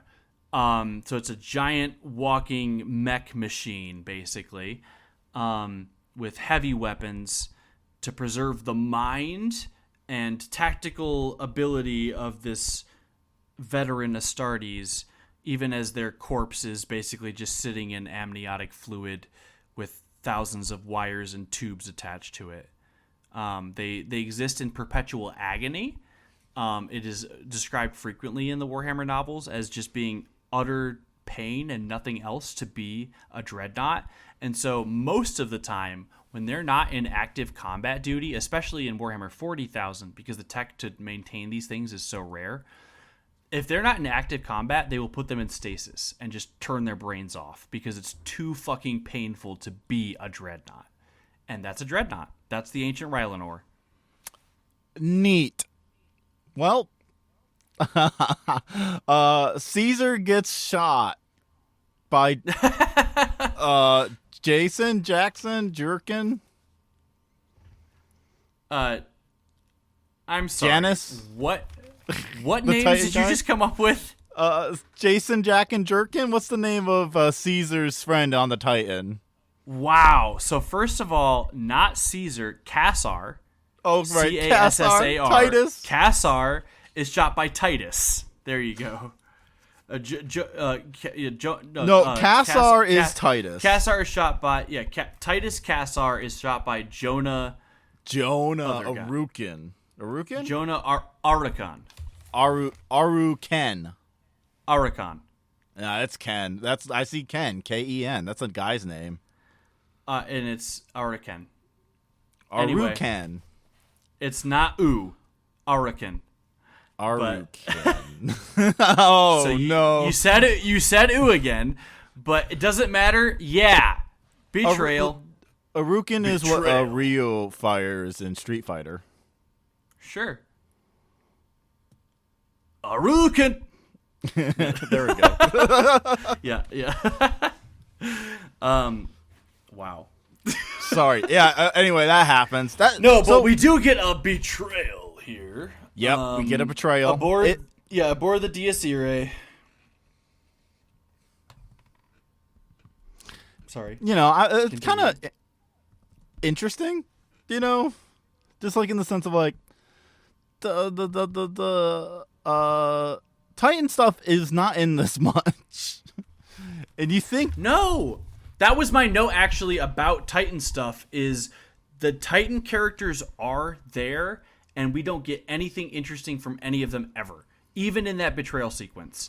I mean, like even in the sequence leading up to that, where we see them in combat, we find out that they feel the wounds of the Titan as it takes damage, but we don't get any description beyond the fact that they feel the wounds of the Titan as it takes damage. That could be so interesting. They have wires in their eyeballs. Like, this could be an extremely sensory experience for the reader, and they just skip past that. And then beyond the possibility for grimdark moments, as you point out, we spend barely any time with these characters, and then they're just gone in the last act. We're not brought into the Titan's viewpoint at all in the last part. At all. No. Even though it does factor in. We're just told the 2 guys that have been disagreeing since the beginning, despite always being together and actively defending the Saint when they have the opportunity to. Yep. The one who has always just wanted promotion, still just always wanted promotion, and will betray his friend to get that chance. Which really didn't come up at all until the end.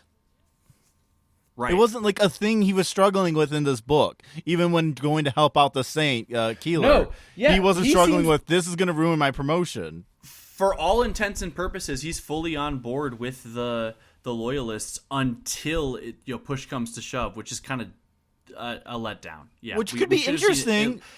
Even a sentence or two earlier in the book of him struggling, as you point out, would have done so much more for us.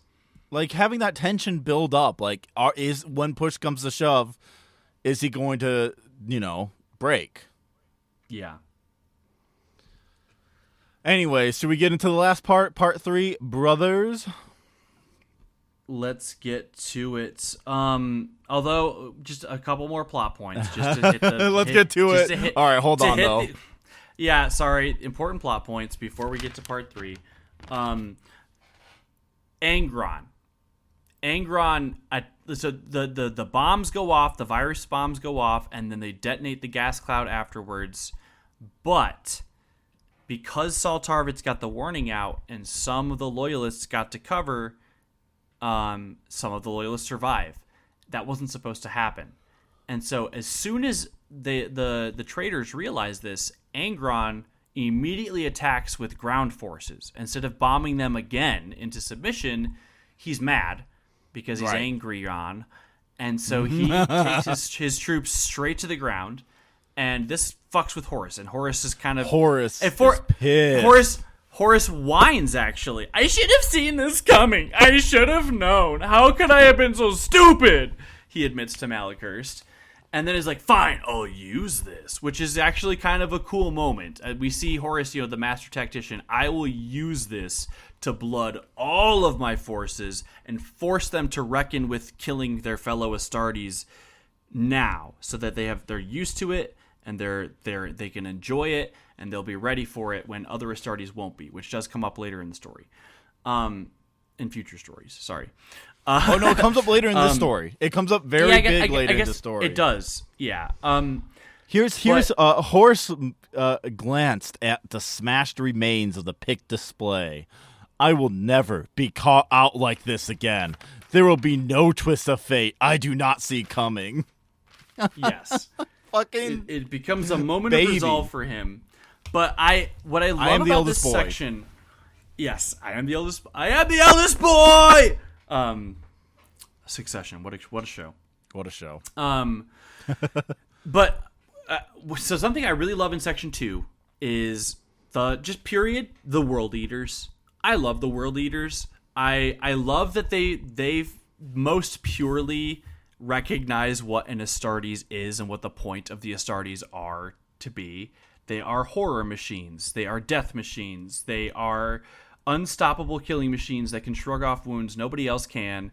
And shoving that right in the face of the enemy is the most effective way to use a shock troop like that.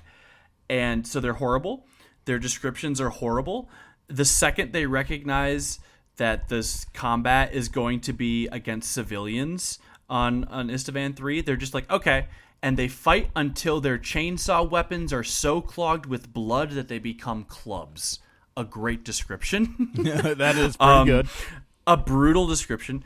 But then when they're betrayed by their fellow soldiers, they instantly, even though Saul Tarvitz is kind of worried about it and has to wait until after the bombing to explain it to them, he's like, oh, maybe they won't accept it. They're just like, oh, we're betrayed. Okay, yeah, believe it. We believe it. I believe it. Time to kill. And the more we learn about the World Eaters and Angron, the more that'll make sense. But the second they see those drop ships coming down, Angron immediately coming down after the bombs drop, they immediately open fire on those drop ships, and they know it's the Primarch's lead ship, and they open fire as soon as that ramp opens, and they tell Saul to run. They tell him, run. You will not survive this. Go. Yeah. And so that's wild. So the thing about the World Eaters being what Astartes should do, I also feel like that I don't know if that's right. No, because no. Okay, so they lose the most in the Legion. Yeah, they lose the most.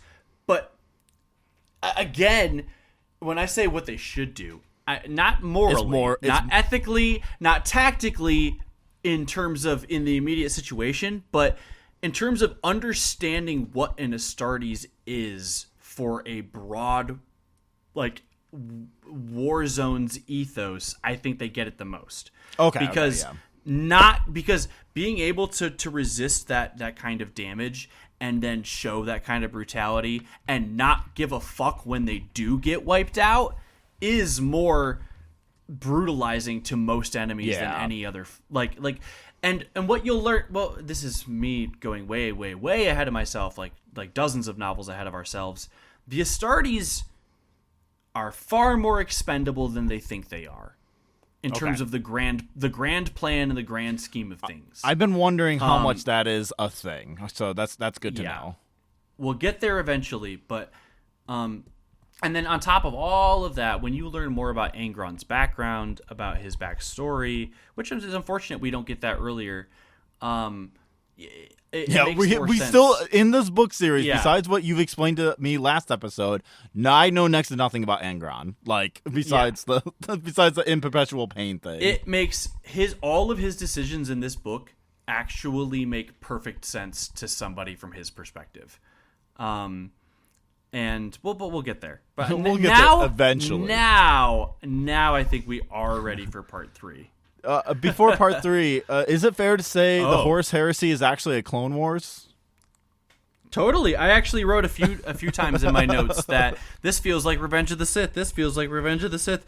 Most of the duels in this story feel like the Mustafar duel. Yep. In terms of their melodrama. Yeah. Now we can go to part 3. Brothers. There we go. Brothers. The survivors of the bombs mounted a fence against the War Master and his legions. Loken, Torgadon, Tarvitz put up an admirable defense, but are betrayed by Lucius. This results in the defeat of the Loyalists, Targadon's certain death, Tarvitz's almost certain death, and Loken's uncertain fate. Horus sets his sight to Istavan 5 for the next part of his heresy. As is tradition, we must end the book telling the reader where we're going next. Yeah, it's so this book has broken and with then some to Terra. Yes, and then the Terra.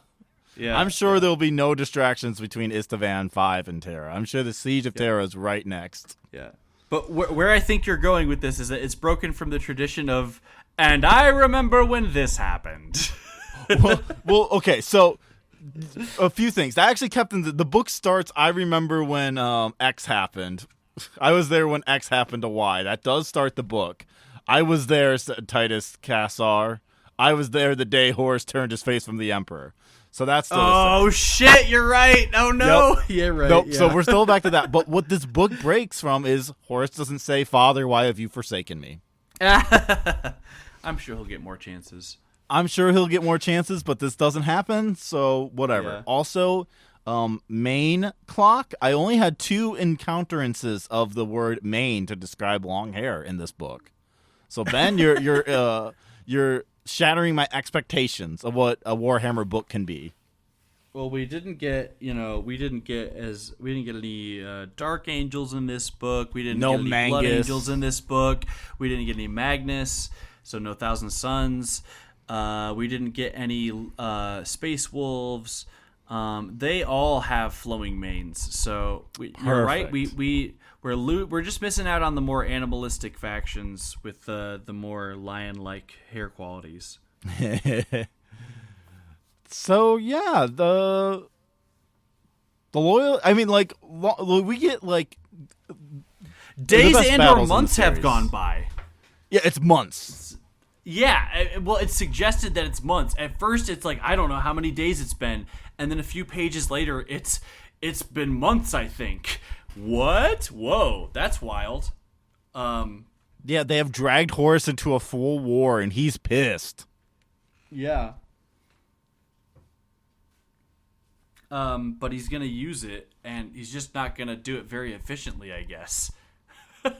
Because it honestly, part 3 is us. It's being made very clear that the Loyalists are really, really good at dragging this out. Like they're actually, if they're lasting months, they are being very successful in this combat sequence. That's a lot of Astartes combat to survive with air support and armored support that you can't retaliate much against. That's wild. Yeah, the survivors are running out of bullets, which is something that feels like they've never had to deal with before. Which is something I've always privately griped about in Warhammer, is that like there's from how the size of the rounds of their weapons are described, they could not fit that many into the magazines they carry, and you can't really see extra magazines carried on almost any Warhammer They all models. should have ammo bags. But I Yeah, guess it's and also then- kind of implied there's probably like an ammo boy. Probably, and in some stories there are actually ammo boys. Like some of the writers are much better at remembering to bring ammo boys or ammo servitors to combat. But this one we don't see none of that, and there's no mentioning of ammo drops being brought down to the surface to support this war. So like it doesn't make any goddamn sense that the loyalists have ammo for months, but it doesn't really matter. For the story it truly doesn't really matter. But that's kind of silly. I like the desperation. I like the combat against Astartes fighting each other. It still runs into every battle just eventually evolves into a killing floor sort of deal. But there's more going on with the armored cars, armored tanks that they have, the like troop transports, land raiders and rhinos. Yeah, land raiders that have spikes in the front. Land raiders, yeah, they have dozer blades. Did you look up a land raider with dozer blades? You should look up that image so you know what that means. Because, yeah, Karn, who is an important character, gets impaled on a set of dozer blades that Loken ducks underneath. Or not Loken. Is that a Saul thing, or was that Loken? I thought it was Loken, but it might have been. No, it was Loken, because it was Loken and Torgadon on their way to get to Abaddon and Aximand. They encounter some world eaters, and Karn is leading them. So, like the Land Raider kind of looks like that one guy who made the armor like bulldozer. It kind of looks like Land Raiders. Land Raiders are like World War One British battle tanks, but with the tracks going the wrong way, like the tracks, the rhombus angled the wrong way. And they have giant sponson weapons platforms on either side of the tank. But they are, they're mostly troop carriers with huge weapons mounted on the sides. So those are neat. They're neat. They're not described very well, but they're neat to look at when you truly know what the not described looks like. Well at all. This was not the image I had. Yeah. But that's what they are. Now you know. Now I know. Yeah. So okay. Revenge of the Sith has happened at this point. Yeah. That's right. And so we have to have a fight in Parliament. Yeah, we do. Loken and Torgadon fight Abaddon and Aximand. Little Horse. Little H. Little Horus, yeah. And honestly, I thought these were the most disappointing fights in the entire book, and they should be the most important. Well, no, you mean one of them's the most disappointing fight in the entire books because we don't see the second one, only its aftermath, really. Yeah, absolutely. Well, I think they're both disappointing, but you're absolutely right. The Torgadon and Aximand fight does not exist. They're grappling with each other for half a page, and then it's done, and Torgadon has his head cut off. Which does work for me, I won't lie. Yeah, I know you prefer that, but it's not that I prefer that. I think it actually hit. I was like, oh no, I'm actually sad about this. Bummer. I don't know. I wanted more. I wanted more than they started fighting and then they were done fighting. I think if the Abaddon and Loken fight didn't suck ass. Yeah. It would have worked if you're right. Yeah. And I think if the metaphor of them fighting in Parliament actually made any fucking sense for this, and was like the fight was about this. If it was used as a metaphor as opposed to a plain and simple setting, it's just the setting. It's just the setting. It's not like Abaddon. Upon. It's not like Abaddon represents totalitarianism and like Loken represents democracy or like parliamentary democracy or anything like that. It's just loyalty to the emperor or not. Right. Are you more loyal to your emperor or are you loyal to your general? That's it. So again, it feels like Revenge of the Sith happened. Yoda and Palpatine fight in the center, and now wouldn't it be cool if, like, doesn't it mean something when they're fighting in the halls of the government? And it's like, no, not really for this world. It means nothing, actually. Yeah. It means literally nothing. Yeah, and I'm just like, pretty disappointing fight sequence. What's far less disappointing in part 3 is what we see with Lucius. yes, Where you see him like really just fall in love with combat, with murdering people and proving himself superior to others, like that, which is the only really, like, that's the only theme, message, or lesson he's been led to have his entire life as an Astartes, is that we are proving we're better, not just than any other species. We are better than any other kind of humans, and we, Emperor's children, are better than any other Astartes. And your goal as an individual Emperor's child is to prove yourself better than any other of the Emperor's children. That's the whole point. That's their whole ethos, and he's gone all the way for that. He finally gets the chance to prove himself, life or death, against other Emperor's children, and he's loving it. He's having a blast. And he was only upset when Tarvitz told him they're being betrayed. He's only upset because he didn't get picked to be a betrayer, and he basically says that to Saul. And Saul's just like, well, you know, we're stuck with this, so that sucks to suck. Saul basically kind of like brushes off Lucius. Saul just ignores Lucius's insanity over and over again. Right. It's really weird. It's really weird that Saul's like, now hang on, you're acting a little weird, but like I guess Saul's preoccupied with everything's fucked right now. I get it, but Lucius really is falling pretty hard here, and it's great. I mean, like, I think his combat sequences are the most vivid and poetic. They're the most metaphorical. You know, he's riding the waves of the music through these combat sequences. Here's a line I like. Lucius licked his lips at the thought of once again facing the warriors of his legion. Warriors worthy of the name. Enemies he could respect. Or earn the respect of, and that's italicized. So there's something about Lucius wanting the respect and awe of his enemies. And he finds their hatred refreshing, is something we hear in this sequence as well.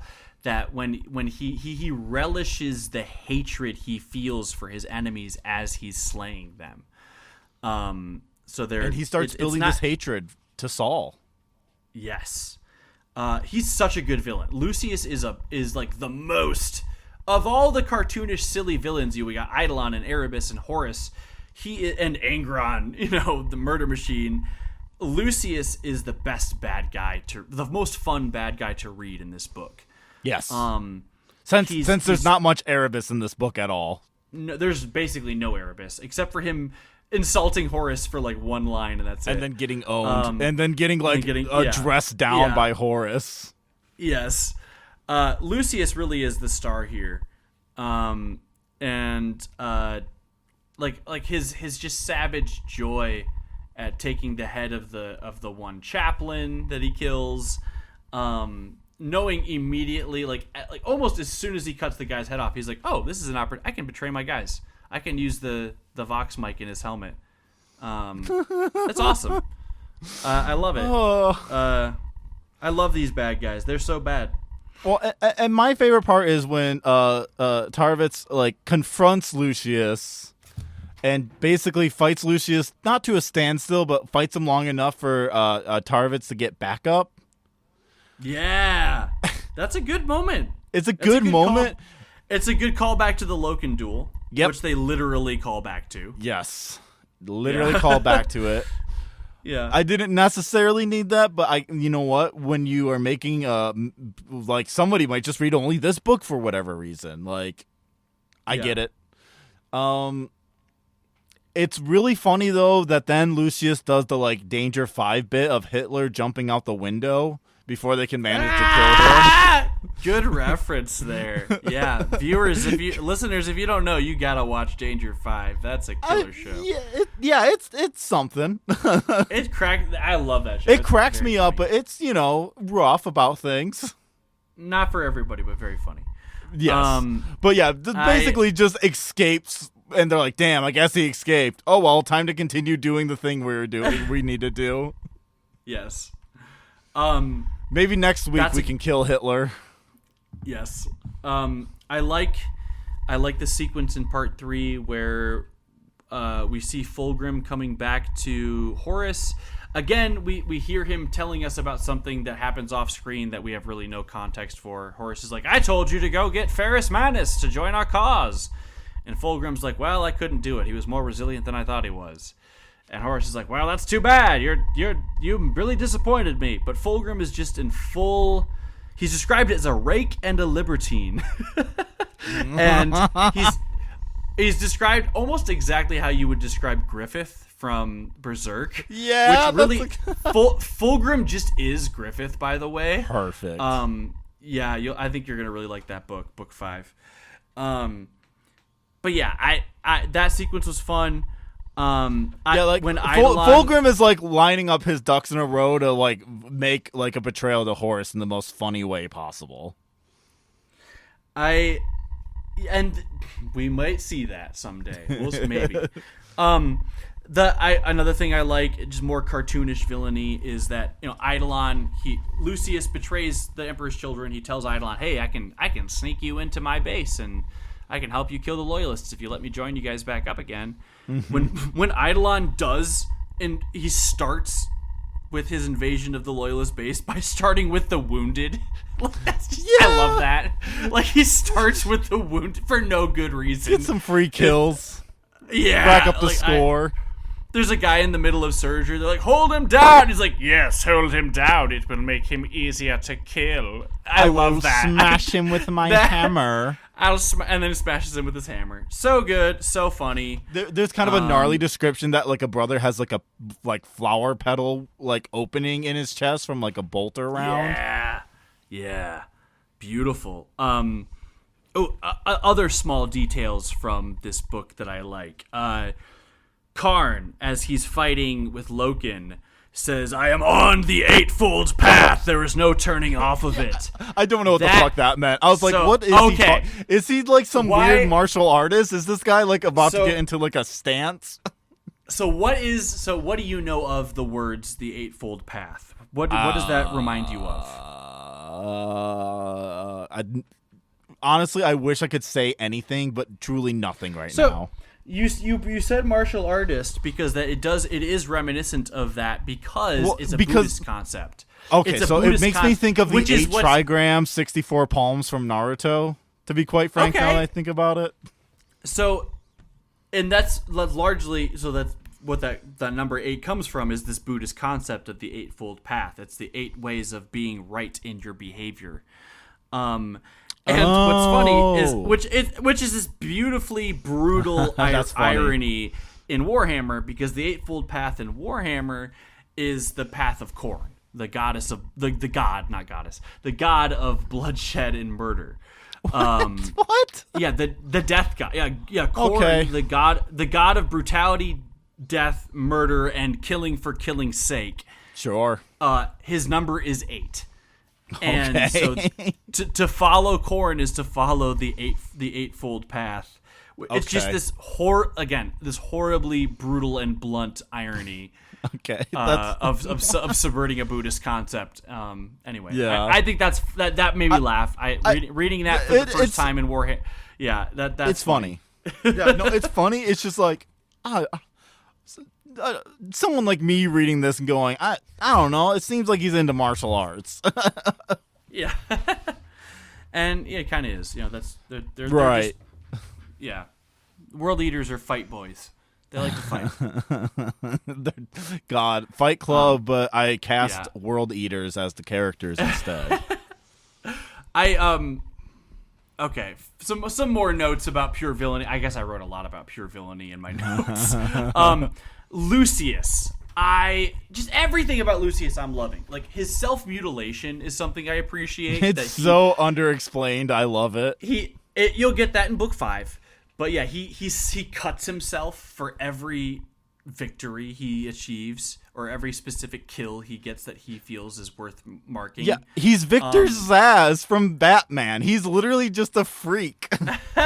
He is just a freak, and it's because I think it's explained in book 5, but it's because he thought he's perfect boy. He's the most perfect swordsman, undefeatable, unbeatable. The thing is, he gets a scar which mars his perfect form, his unscarred face.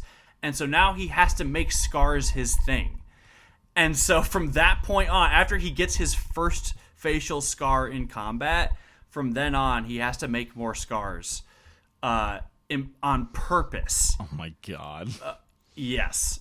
So that's why he does that before his fight with Saul. Okay. He cuts his own He face. literally says, "It's for you." It's he for says with you. a smile, but it was cold. Yeah. Like, okay, Yeah, it's settle down. So good. I'm now and- thinking and about He the also Emperor's... mentions.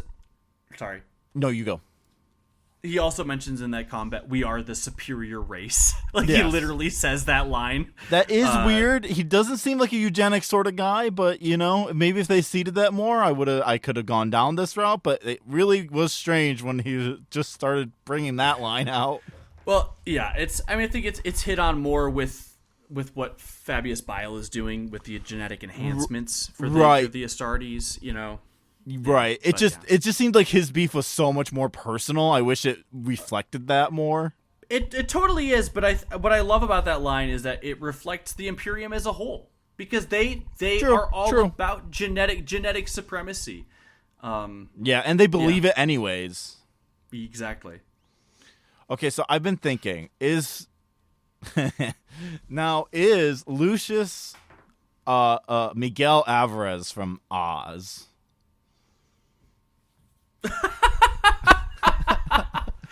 I mean, kind of.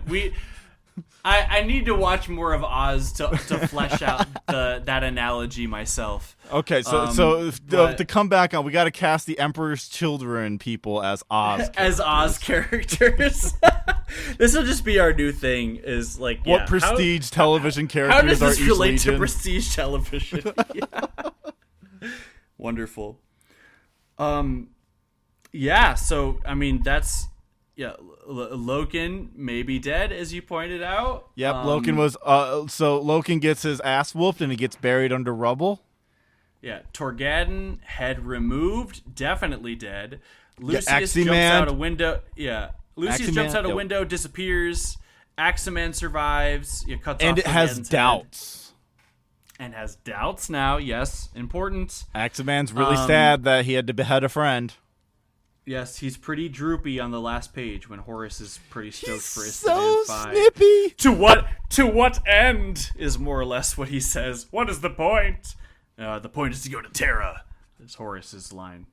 Then it is done, said Horus. The backs of the Emperor's Legion will be broken at Istvan 5. And what then? Asked Aximan. A strange melancholy had settled upon Horus Aximan since the battles of the Coral City, and he saw Abaddon's cast a weary glance in his brother's direction. When our trap is sprung, demanded Aximan, the Emperor will still reign, and the Imperium will still answer to him. After Istvan 5, what then? Then, little Horus, said the War Master, then we strike for Terra. Dun dun dun! Yeah. All in all, pretty good book. Pretty fun read. I have a ranking. I'm going to keep a ranking of the books. Sure. Number 1, Galaxy in Flame. Currently, Number 2, Horus Rising. And number 3, False Gods. Yeah, I would have a hard time deciding between False Gods and Horus Rising. I think they're equivalent because I think they're very, very, very different books, and I like and dislike them for very different reasons. It's hard for me to put one above the other, but I definitely think Galaxy in Flames has been the best read so far. Fulgrim does have a sort of Leo Glenn vibe to him. I'm really excited for book 5, as I've said several times now. It's one of the we get pretty grim and dark in that one, and we also get we'll get into the gayest vibes as well that we've seen. I'm so far. excited because these books haven't been gay. Yeah, gay No, verdict the on last this two, one. no. This one has had no sex actually. This one wasn't straight either, honestly. No, we do get some bro down moments. Like we get some, boys, greeting each other in Act 1 through insults exclusively. Oh, I guess this is straight, yeah. And we get brotherly hugs described specifically as brotherly You're goodbyes. Right. So like they should have held hands as like the Dies Irae was gonna blast apart the rest of the loyalists. Yeah. Space Marines environmental storytelling. They're just like two power armors like cuddled next to each other and like with skeletons in them. What's Loken's best friend's name? Vipus. They should have kissed goodbye. They should have kissed goodbye. They had a brotherly hug, but it should have been a kiss. It should have been a kiss. You're right. Damn. Yeah. More people in Warhammer need to kiss. Actually, has there been a single kiss? Even in the sex scene, has there been a sign of a kiss? I don't think so. I don't think so. That's Interesting. You know what? If I have any complaint for Warhammer now, not enough kissing. I bet people commonly have this complaint about Warhammer. I'm sure. I think the Space Marines should kiss. Whether they admit it or not, it's what everybody's thinking. Okay, now I have a question. Who is the best kisser out of all the Space Marines we have met, and who is the worst? Who's the best kisser? Ooh, that's a tough one. That's so tough. I actually feel like it's Aximand is the best kisser. I think has like a reserved passion inside him. Reserved passion is thinking about the result. I think, honestly, truly, I think it would be Erebus. Oh, fuck. I think Erebus is the best kisser. I think kissing is all about tension and understanding the psychology of the person you're... Like, a really good kiss is knowing your audience. And I think Erebus get kisses knowing your audience. I think, and honestly, and in my experience, the most manipulative people are the best kissers. So, yeah, I think Erebus is the best kisser, and I bet you anything, Loken is a terrible fucking kisser. I bet Torgadon's a bad kisser. I was gonna say Torgadon's making jokes while kissing. Yeah. Which is something I sometimes do, but I'm also a good kisser, so like I also might be manipulative. Who knows? I have a podcast. I said Loken because I think Loken probably is just a tongue thruster. Just like pure. Like if I kiss harder, it'll be good. Like. God, too mechanical. Yeah, just he doesn't understand what the point of kissing is. Actually, I know who the best kisser is. Okay. Cruz. Experience. What? Yeah. I'm glad. You know what? I disagree, but I'm glad you brought up Eacton Cruz because he is throughout the series so far probably my favorite character. He's so funny. He's the only Astartes who's consistently wrong. And his bit is a little bit too old for this shit. Yeah, he's too old for this shit. Even though he is, like, by all measures, almost the same age as basically every other Astartes we've met. Like, all of these Astartes are long, like, they're veterans. They've been fighting for centuries. He's been fighting for longer somehow. He's maybe a few decades older. Yeah. Maybe a few. But we do hear in this book that he is a Chthonian, so he's not even a Terran Astartes who would be the oldest Astartes. Like Garrow. Nathaniel Garrow, who we barely meet in this book, is a Terran Astartes who would be inherently older. Well, not necessarily inherently, because I guess some of the Terran legions are raised later. But Chthonian. So I'm like, part of the I know lore thing.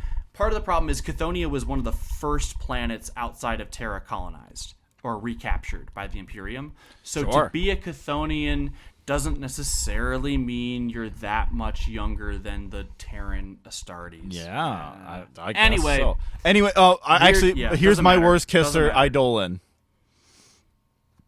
Eidolon's probably the worst kisser. Most convinced he's the best kisser, yes, and is actually terrible at everything he does. So Eidolon, I buy that, the worst kisser. Because Loken and Torgadon, you could tell them they're a bad kisser afterwards, and they'll try to do better the next time. Eidolon will never change his form. Loken's in the fucking kissing training cage. Yeah. There's like multiple mouths, and he has to do like spin kisses and shit. Because they use servitors in the training cages, it would. So yeah, he would. This is our makeout servitor. Yeah. In fact, many people actually lined up to have their brain cut out for this. Oh, this is so good. Okay. Oh, what are we reading next month, Uncle? The Flight of the Eisenstein. Probably one of the most famous books in this series. It's not everybody's favorite, but it is, I think, broadly considered a favorite of the fan base. Flight of the Eisenstein by James Swallow. So a fourth book, fourth author. I'm sorry, what does he do? He swallows, baby. Okay. The heresy unfolds. I'm so sorry, James Swallow, if you're somehow listening to this. I'm sure you got too much of this growing up. I'm excited. This is one of those Warhammer books I've read once. So okay. It's been a minute. I don't remember this book that well, but I do know that most fans think very highly of this book. Yeah, this is the one I've heard about before. Like, this is the only title I knew from any of these books. From any Warhammer book, even. It's, this might have been the first one to be a bestseller, a New York Times bestseller. And that might be why we know this one better than the others. Maybe. Yeah, it doesn't say... I guess this is the first edition, so no. It was a New York Times bestseller. It was. It was also an Amazon bestseller. Okay. Let me read the back of the book for this. The Flight of the Eisenstein. Having witnessed the terrible massacre of Imperial forces on Istvan III, Death Guard Captain Garo seizes a ship and sets a course to Terra to warn the Emperor of Horus's treachery. But when the fleeing Eisenstein gets damaged by enemy fire, it becomes stranded in the warp, the realm of the dark powers. Can Garo and his men survive the depredations of chaos? Oh my god. Can Garo and his men survive the depredations of chaos and get his warning to the Emperor before Horus's plan reach fruition? This one and the last one have no blurbs about how great these books are, which is a disappointment. Yeah. After Enigma and sound effect. Yeah, where'd you go? Where'd you go, Enigma and sound effects? Yeah. Do we have anything to promote? I mean, I do. Wars are happening in this world, and they're bad. Yeah. Wars are happening inside the United States against United States citizens, and that's bad. What do you want to promote? I was just going to say, if you like video games, something unrelated. Yeah. If you like video games, Uncle and I do another podcast called Club Flashpoint. I realize I did not mention this at all. I just of course. Well, we referenced it in episode 1 because that was for our Flashpoint listeners who know us. But honestly, there are probably new listeners who don't know shit about Club Flashpoint. So go on.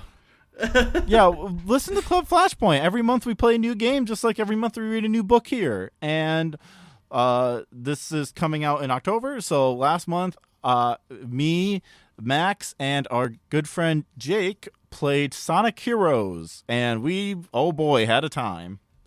Yeah. Sometimes we play games we like, sometimes we play games we don't. Yeah. To preview, I really wanted to like it. Anyway, we are playing Dread Delusion this month, so if you hear this before the end of October, you can follow me on Blue Sky at Faden Cross and send me a DM or send a reply when I call out for questions. And, ask us questions about Dread Delusion. Ooh. Yeah. And tune into all our game podcasts. They're actually pretty funny. We play lots of interesting games that you probably never heard of.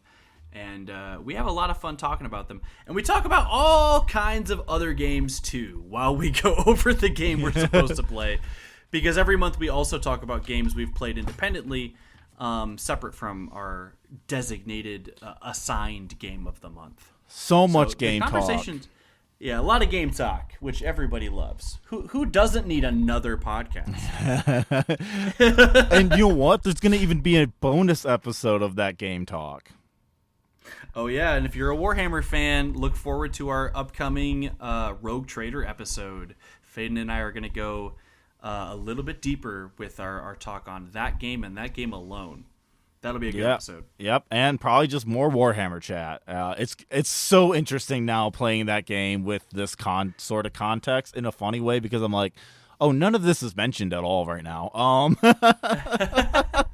And so much story to explore. And it actually helps for when they make references to Warhammer 40K in the books that I can kind of understand, but for the most part, I still am missing them. Yeah. So I'm still pretty lost over here. I think by the time you finish Rogue Trader, you'll have a pretty solid perspective on the 40K setting. Although it's a vast setting, so there's a lot you won't know. But yep. Well, I think that's it. Good job, Faden. Good job, Uncle. See y'all next month. Thank you. Yeah, I love you. Goodbye.